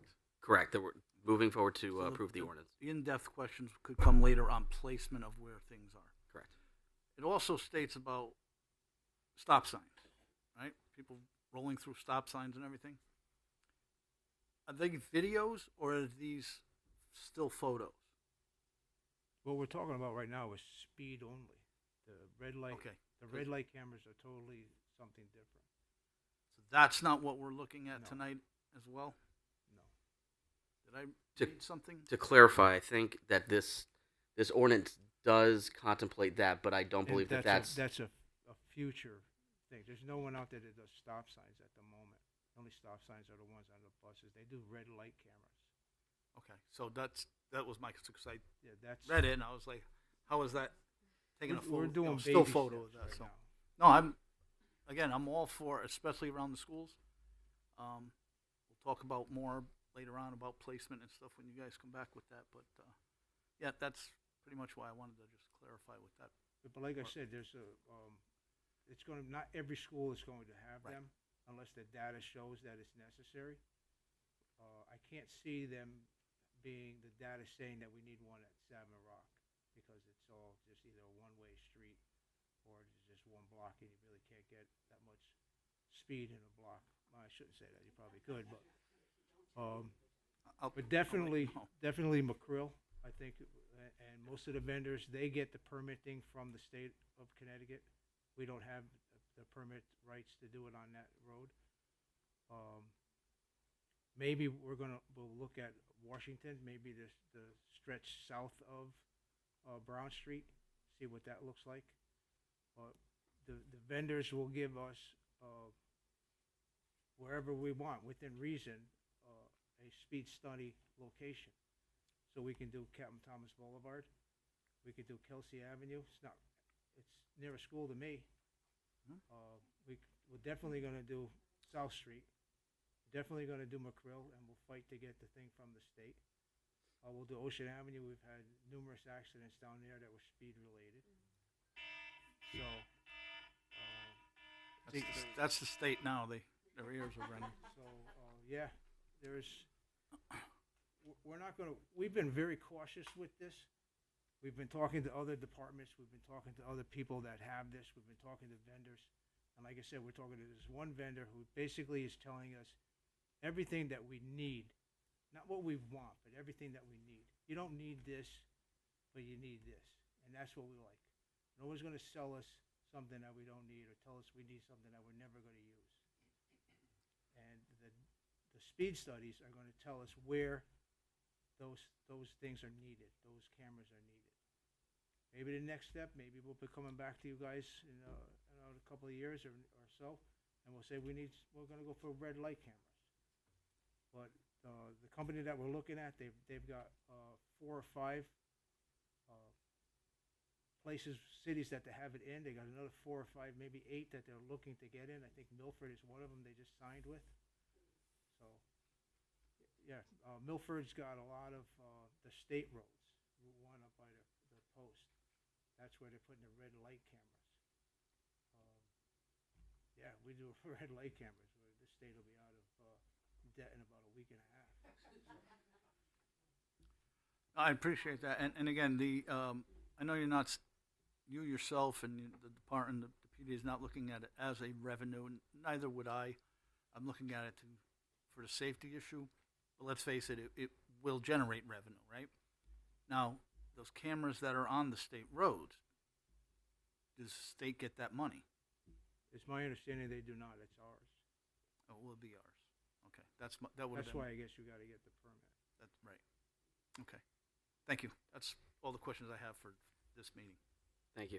Do you have a timeline in mind of when you might be selecting a vendor to have a contract come before us, and when those studies, how long they take? Like I said, we've been very cautious in how we've done this. We have been talking to a vendor.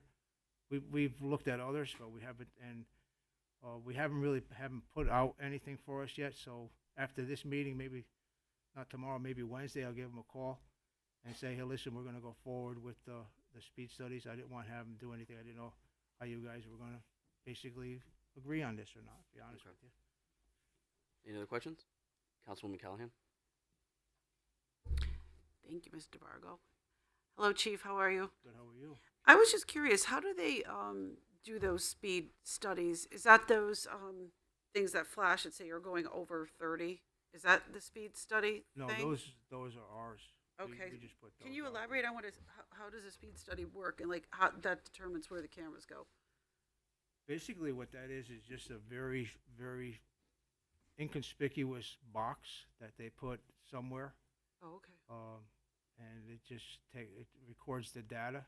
It's like a radar unit. It records the data, and it'll come back and it'll tell you what this average speed was, what time of day. So we'll basically we'll put our cameras, or we'll come to you with the locations based on that data, and I'm sure that will convince the commission, who's in the back over here, saying that this is where we need them. But like I said, I will not allow them to go on some. I'm not. It's not going to put it on Bat Lane. Of course. I mean, that's a dead end street. It's a cul-de-sac. Right. So How do they decide where those boxes, those particular things go? Is that done by their perspective? No, where that's- those speed studies, or the city does give a recommendation for that? Of where we that- actually where that sit data down should be? and we say where we want the speed studies. Mhm. Good. Because if we don't know where the speeding is, or where we need the enforcement, or where we at least need some kind of Starting help, point, yeah. then I think we also just like put our badges and guns on the table and leave. So if we don't know that, we don't need a speed study to tell us that. We know exactly where they should go right now. Right. Right. So Perfect. And you said it was just it's just pictures. It's not video. It's just like a snapshot of the car speeding. Okay, great. Thank you. All set. Thank you. Any Thank other you, questions? Chief. I mean, if you want to pay for a video, I'm sure that they have that. But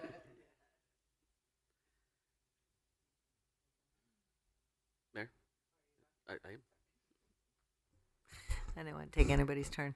First of all, I want to thank the chief for all his work on this. I know this is, our police department is continually exploring advanced technology to keep our city safe and protect our residents. That's their job. That's what they do all day long. We actually do have data on pedestrian versus motor vehicle incidents, right? So whenever we're looking to put crosswalks in, or Charlie Young, our traffic sergeant, he could show you a map, and it actually shows, where the pedestrian issues are, where the motor vehicle issues are, and that's going to be the starting place for further exploring where those boxes should go. And I just want to re-emphasize what Councilman Johnstone said, because he hit it right on the head. We hear, well, why don't the policemen sit there and do this? We do not have the resources, as he mentioned, to have, there's 11 schools and have everyone, sitting there. And I'll give you a perfect example. I will get a call from a mother saying, Savin Avenue, a car went by a school bus, right? And she'll call me and say, you have to do something. You have to do something. Somebody's going to get hurt. I'll call the police department. This happens often. I'll call the police department. Can you please have a police car sit there in the morning? Right? We just did this not too long ago. 3 days in a row, the police car sat there, conspicuous. And then 3 days in a row, the police car sat there, inconspicuous, hidden, nothing. A week later, get a same call from the mother. We just don't have the resources to keep going back. We had another one on Washington Avenue. We had one over in Allentown. I'll get parents calling all day long saying, you have to do something because they're speeding around our school. Call the police department, they go there. We can't sit there every day, all day. This is technology. I know it can be difficult making these changes, but here's the bottom line. Slow down around our schools. Maybe myself included. Maybe I'll get a warning. Maybe I'll be reminded to slow down. But, it's hard to argue slowing down around our schools. This is about our children getting hurt. This is about our parents getting hurt. And, I understand change is difficult. I understand we don't want to put them in places, unless we further study them, and that's what we're going to do. But this is about safety, and this is about providing our police department with resources. We do this all the time. Think about our dashboard cams. It's technology. It's just technology advancing the tools that they need to do their job. So I thank you for doing your job. Thank you. Thank you. But it's not just me that did this. There are others, and my entire command staff. Sometimes we'll just sit there, and they'll just throw out streets and somebody else to say, nah, there's no speeding on that, and then they'll start arguing, and it's fun to watch, but you get the job done. I'm a big proponent. I have been since I've came on the council, is making sure that you all have the tools that you need to do your job to keep us safe. And I think that this is another tool that you do need. As the mayor said, and I think we all know, your department is not staffed to have an officer sit there and just and monitor this. There is a lot better use of the time for your women and men, and if we can automate this for them, but then still have the human component, on the back end to verify that very important. That which I think is very important. So, and selfishly speaking, I definitely want one around McCrill School. I live right around the corner, and going down Jones Hill Road, I see folks just driving through that that crosswalk all the time. Also, the road that Councilwoman Heffernan and I share, Kelsey Avenue, going through the stop sign at Circle Street. I legitimately almost got hit coming out of a football game a couple of weeks ago when I'm taking a left, and they just flew past, didn't even stop, and I almost got hit. There's a nice lady that walks Kelsey Avenue with a Greyhound, and she's almost got hit a couple times too. So. But yeah. So the other, but also in your district is Bailey. Yes. And that's a racetrack at times. Right. Right.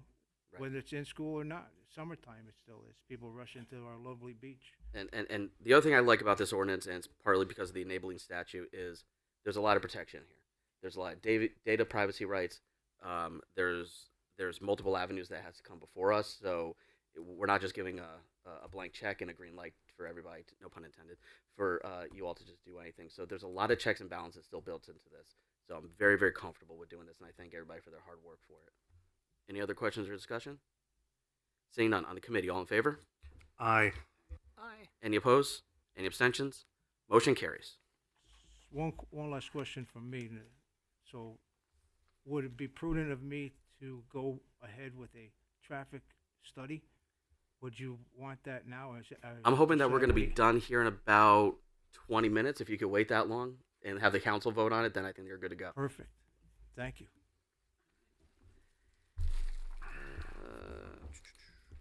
That concludes the matters of Legislative Matters Committee. The time is 8:40. Thank you, Mr. Chairman. Thank you very much. Moving on to Personnel and Civil Service, Chairwoman Melton.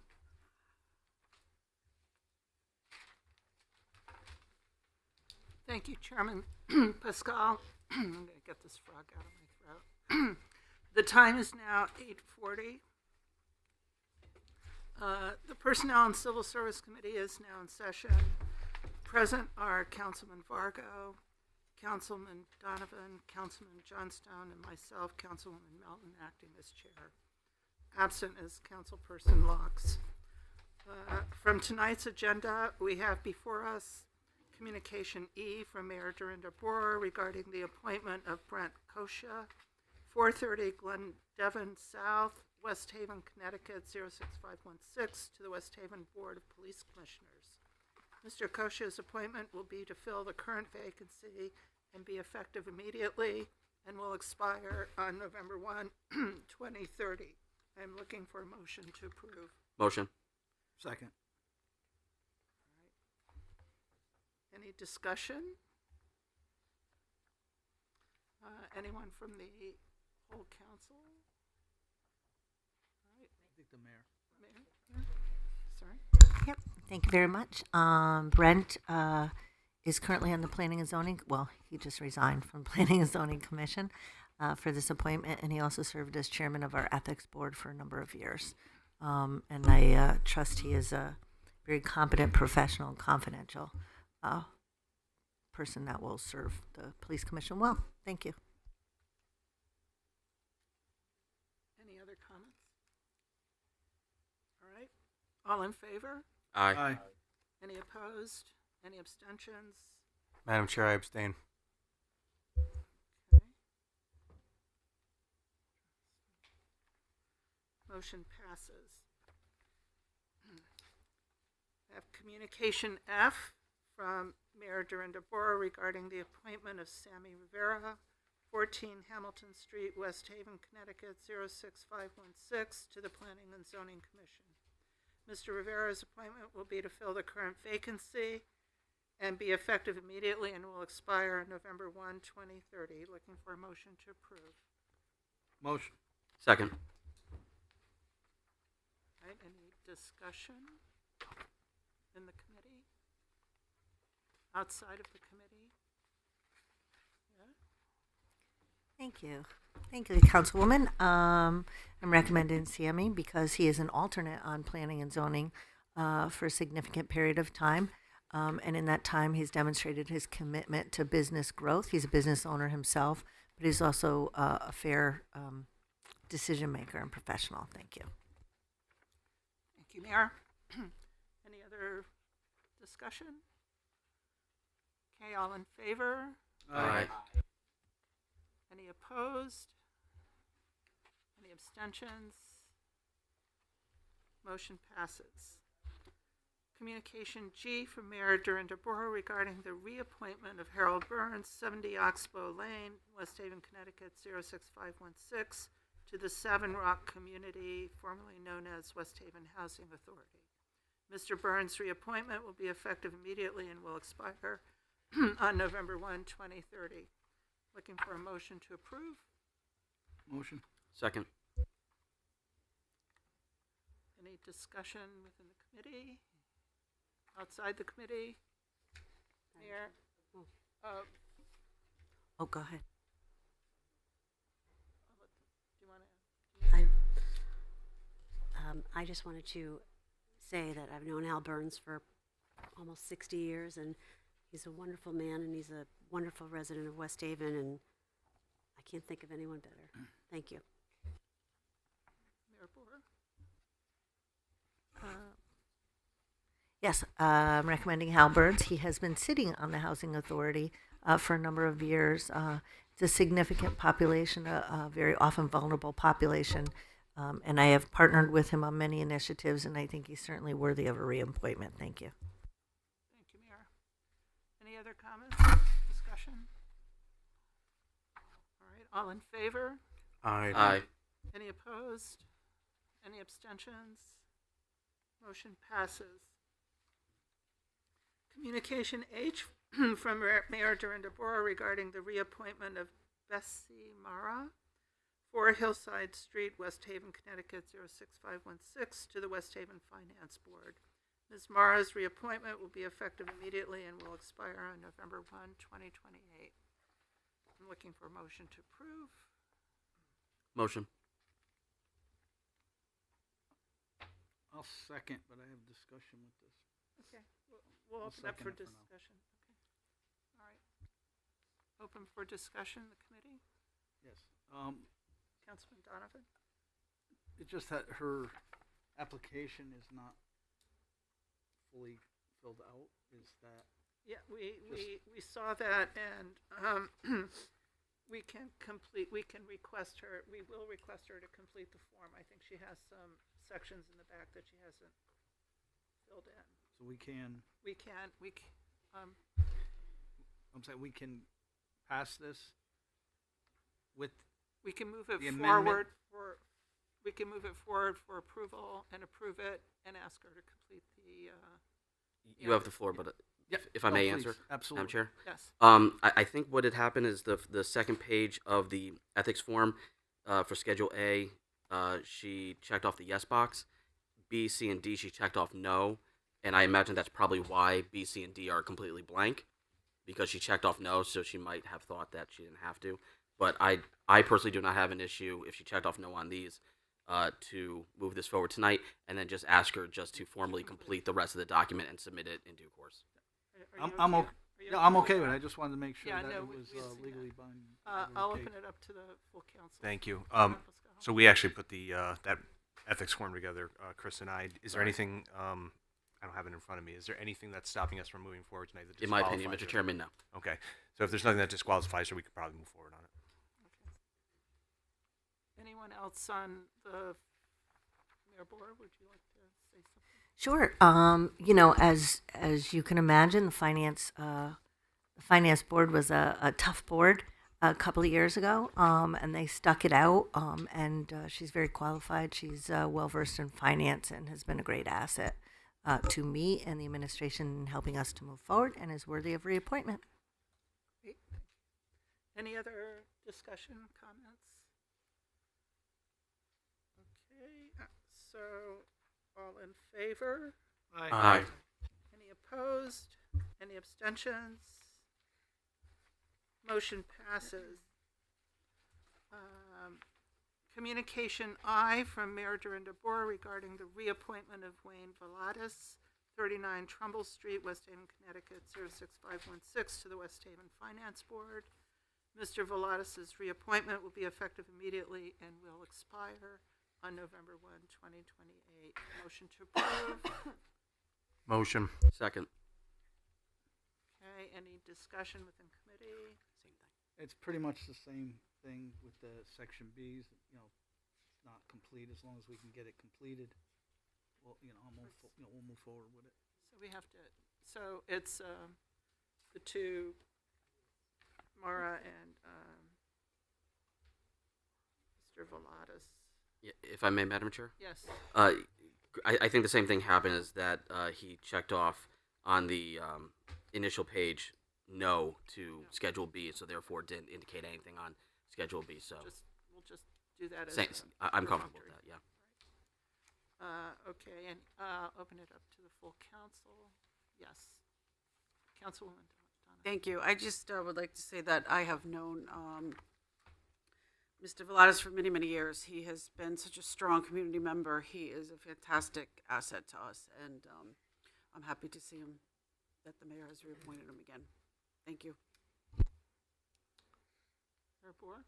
I don't really have to say anything because Don said it all. And ditto on the finance board. He stepped up and took the lead when we needed him to. Thank you. Great. Okay, any other discussion, comments? All in favor? Aye. Aye. Any opposed? Any abstentions?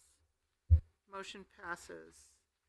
That, Chairman Pascal, that concludes the business of the Personnel and Civil Service Committee. The time is now 8:50. Thank you very much. We are now reconvening to the whole council at 8:50. Moving on to unfinished business. We have none. Which brings us to committee reports. And at this time, we'll have the clerk read Communication A, overpayment of refunds into the record.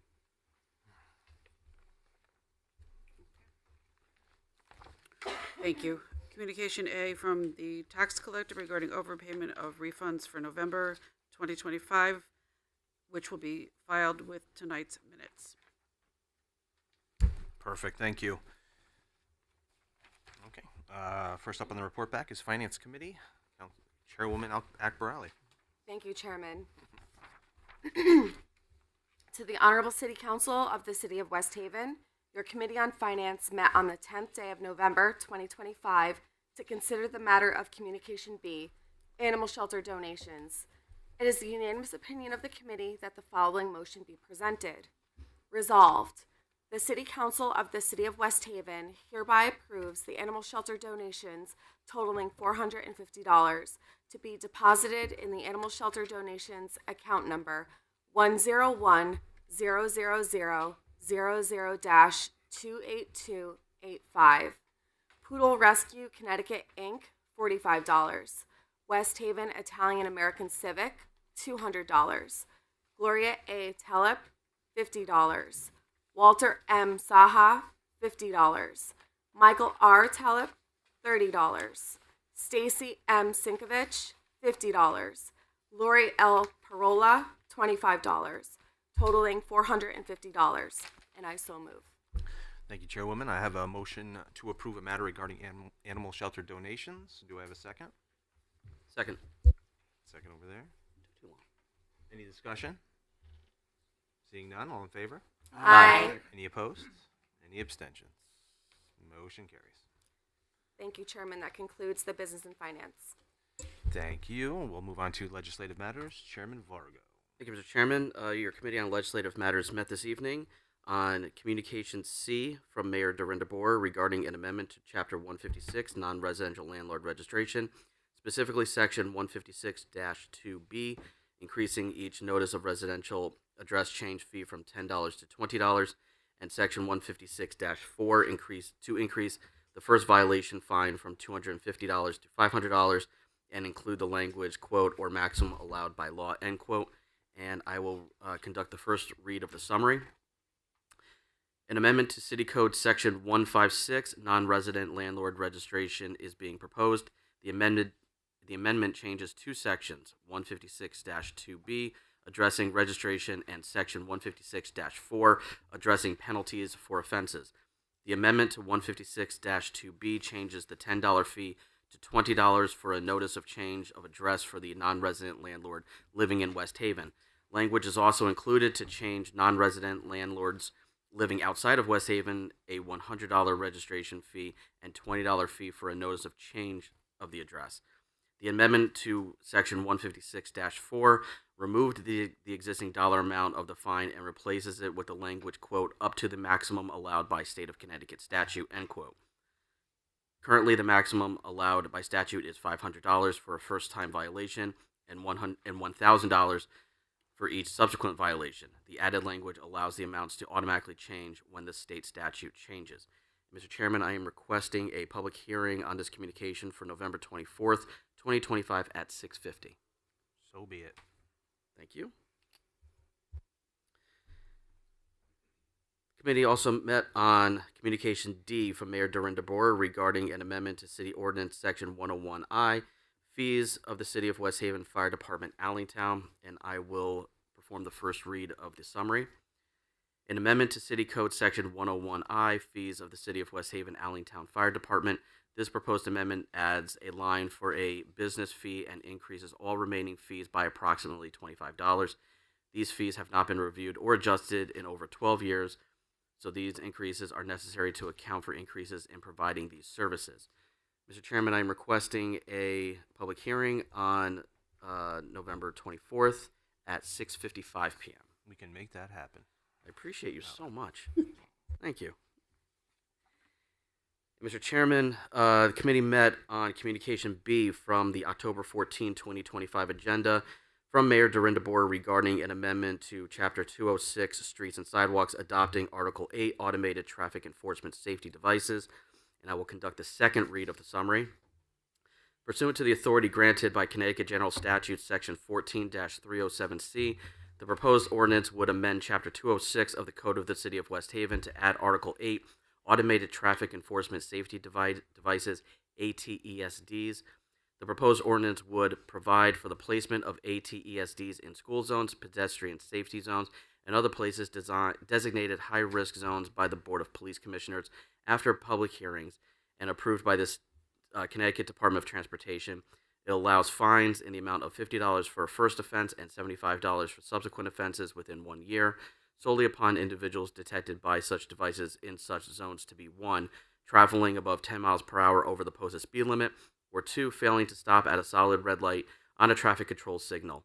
It also allows the city to enter into agreements with vendors for the design, installation, operation, and maintenance of ATESDs, provide for hearings for any individual that has been issued a citation for violation of this ordinance in accordance with the procedures delineated in Connecticut General Statutes, Section 7-152C, including appeals to the Superior Court, provides defenses for the operation of emergency vehicles, inoperative or uncalibrated devices, violations that are necessary for the operator to comply with an order or direction from a law enforcement officer, violations that are necessary to allow the passage of an authorized emergency vehicle, and violations that take place during a period of time in which the motor vehicle had been reported as being stolen to a law enforcement unit, and limits the use of information gathered by such devices solely to that of evidence of violations of the offenses created by this ordinance. Mr. Chairman, the Legislative Matters Committee voted unanimously to pass the ordinance as drafted, and I so move for such passage. Thank you kindly. I have a motion to approve a matter regarding an amendment to Chapter 206, Streets and Sidewalks, adopting Article 8, Automated Traffic Enforcement Safety Devices. Do I have a second? Second. Any discussion? Councilman Yeah, again, I just Donovan? want to reiterate that I know we talked about it, and it states in there about the stop signs, but this, we're not okaying it tonight to purchase these. I just want to make that public, that we're not doing that, because that comes down the road if we decide so, even though it was written in the statement there. Right.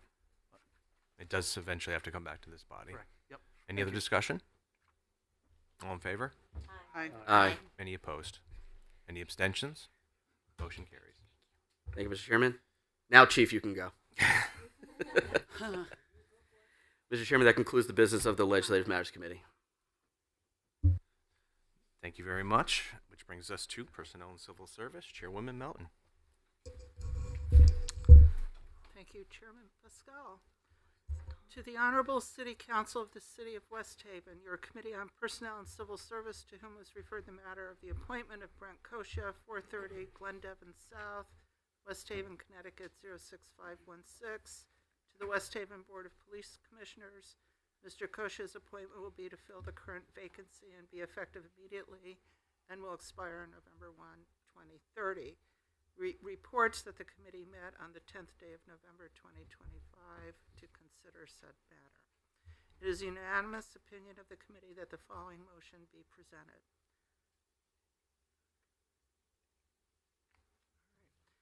Resolved, the City Council of the City of West Haven hereby approves the appointment of Brent Kosha, 430 Glendevon South, West Haven, Connecticut, 06516, to the West Haven Board of Police Commissioners. Mr. Kosha's appointment will be to fill the current vacancy effective immediately and will expire on November 1, 2030. And I so move. Thank you very much. I have a motion to approve a matter regarding the appointment of Brent Kosha. To the West Haven Board of Police Commissioners. Do I have a second? I'll second. Second, thank you. Any discussion? Seeing none, all in favor? Aye. Aye. Any opposed? Any abstentions? One abstention. Motion carries. To the Honorable City Council of the City of West Haven, your Committee on Personnel and Civil Service, to whom is referred the matter of the appointment of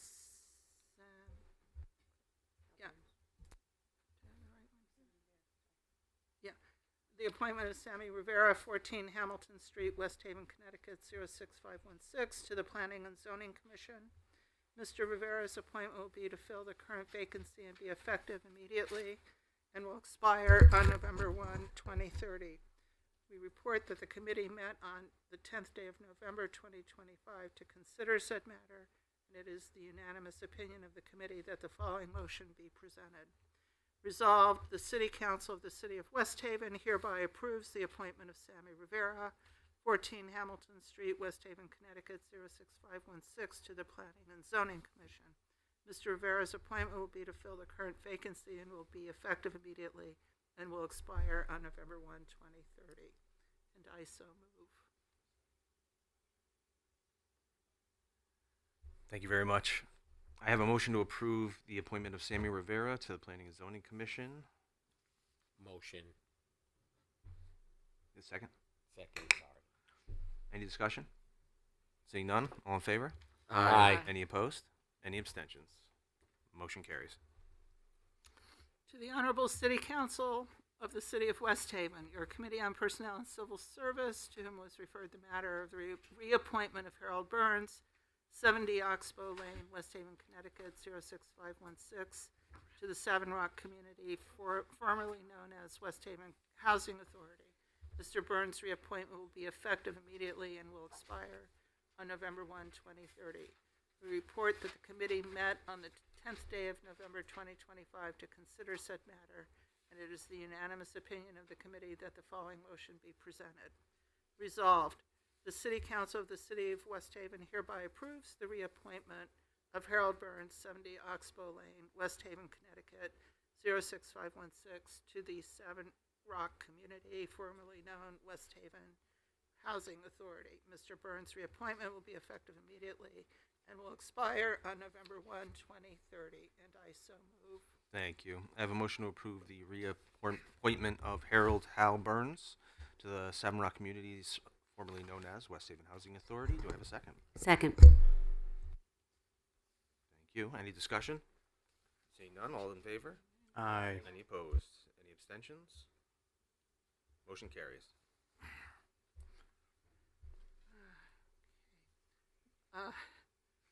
To the Honorable City Council of the City of West Haven, your Committee on Personnel and Civil Service, to whom was referred the matter of the reappointment of Bessie Mara, 4 Hillside Street, West Haven, Connecticut, 06516, to the West Haven Finance Board.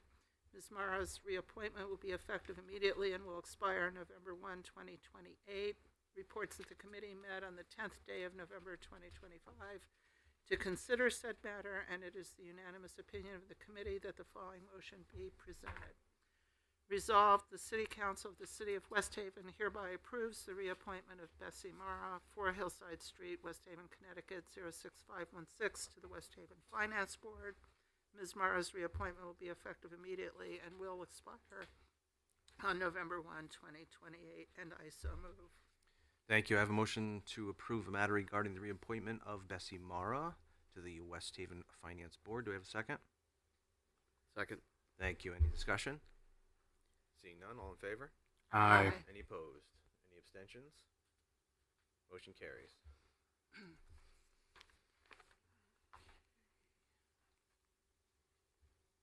To the Honorable City Council of the City of West Haven, your Committee on Personnel and Civil Service, to whom is referred the matter of the reappointment of Wayne Velatis, 39 Trumbull Street, West Haven, Connecticut, 06516, to the West Haven Finance Board. Mr. Velatis' reappointment will be effective immediately and will expire on November 1, 2028. Reports that the committee met on the 10th day of November 2025 to consider said matter, and it is the unanimous opinion of the committee that the following motion be presented. Resolved, the City Council of the City of West Haven hereby approves the reappointment of Wayne Velatis, 39 Trumbull Street, West Haven, Connecticut, 06516, to the West Haven Finance Board. Mr. Velatis' reappointment will be effective immediately and will expire on November 1, 2028, and I so move. Thank you. I have a motion to approve a matter regarding the reappointment of Wayne Velatis to the West Haven Finance Board. Do I have a second? Second. Thank you. Any discussion on that? Seeing none. All in favor? Aye. Any opposed? Any abstentions? Motion once again carries. And that ends my report. Bless you. Excuse me. At 9:05. At 9:05. Thank you very much. Okay, coming out of report backs, that brings us to the council liaison reports. Do we have any council liaison reports? Councilwoman Garthwaite. I'd like to remind everyone that we have our bottle and can sort at the West Haven Animal Shelter from 9 to 12, Saturday the 22nd at the Animal Shelter. Thank you. Yep, thank you. Councilwoman Callahan? Thank you, and thank you, Mayor. I wanted to remind everyone about tomorrow down at our service for the veterans at, I believe it's 11, but we're going to meet about 10:45. So it's obviously open to the public, and we encourage everyone to come down and celebrate veterans with us. Thank you. Any other liaison reports? Seeing none. Moving on to new business. Does anyone have any new business? Anybody have any new business? Oh, Councilman Vargo. I just wanted to emphasize what the speaker said during public session about food insecurity in West Haven. I know wheat has been struggling with keeping the shelves stocked. There's a lot of people in West Haven that need help. The First Congregational Church has amped up its food pantry, and in about 5 days, we received requests from 112 families. We were able to fill the request of 78 of them, and we are just waiting for additional inventory to come in. But donations are needed for a bunch of different organizations, not only the church and wheat, but I believe the Elks is also doing something as well, if I'm not mistaken, and a few other organizations. So this is what we do. We take care of each other, and there's a lot of hungry folks out there. The registrations are from single-family households to households of 8 or more, with most of them being children. So there's a lot of folks that are scared out there, even with the benefits being filled. They're still unknown. So it's time that we come together and help them. Thank you. So true. Any other new business for this evening? Gary first. Okay. Councilman Donovan. Did I hear, Councilwoman, you talked about tomorrow, Veterans Day? Did you mention how cold it's going to be as well? So if anybody in the public shows up, please swarm. It's going to be like bitterly cold, almost like dress like it's going to be the 20s. But if you haven't gone, it is a sad, but it is a really nice memorial that we do. And I think I only missed one out of the past 10 years, and I wasn't even on the council. But they're really, really special down there. So, but that's pretty much all I have. Thank you. Thank you. Councilwoman Callahan. Again, thank you. My constituents have called. I've had a lot of calls in the past 2 weeks about UNH students and parking. So we'll have to maybe address that. But with the students, back at school, and especially around our districts, the residents that live there are having a real hard time to park with all the students back. And some of these houses have 5 or 6 kids in them, and they each have a car. So that's something that maybe we can talk about or address. And I've also had a couple other constituents, and it's the second time around that I've heard this too. Maybe this year's a little different, but with UNH, with the games, those horns, alarms, whatever, even the bands are extremely, extremely loud. I know when I walk the districts too, with the mayor and a couple other people, we've heard it, and I don't know if there's an option that we can maybe address to have it turned down, but the neighbors are even saying in the summer they have to keep the window shut because it's so loud. And some people get up at 4 a.m. for work, and the noise goes past 9 p.m. So that just came to light recently as well. I've asked the people to email me so that we can have a continued list of, where and who it's affecting, and also it's affecting the animals. The dogs, the cats, they hear 10 times what we do. So when those fire things go off, the cannons, it is quite loud. I can actually hear it at my house, and I'm 4 districts over, 3 districts over. So anyway, that's some other new business, not all good stuff I wanted to bring up, but stuff that we can address going down the road. But I wanted to bring it up because it's been several people talking about it. So hopefully we can get together with UNH and talk to them. And that is it. Thank you. Thank you. Any other new business? Councilwoman Garthwaite.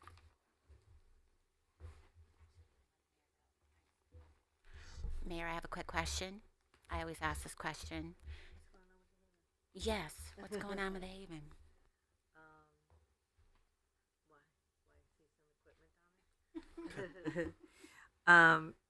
There is, you know, as you know, we interview a lot of parties, and we, even though it's a private sale, we have the opportunity to try to discourage folks sometimes, because we know they got to go through a lot of approvals. And I've told you they've been down to 2 contractors.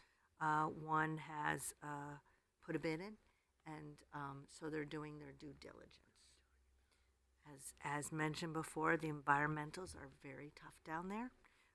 So they do their due diligence. They go in and they do a survey, they drill, they see what the environmentals look like, and then they would sign the contract. So they're in the process of doing that. So we're moving along. Yeah. Yeah. Yeah. Okay.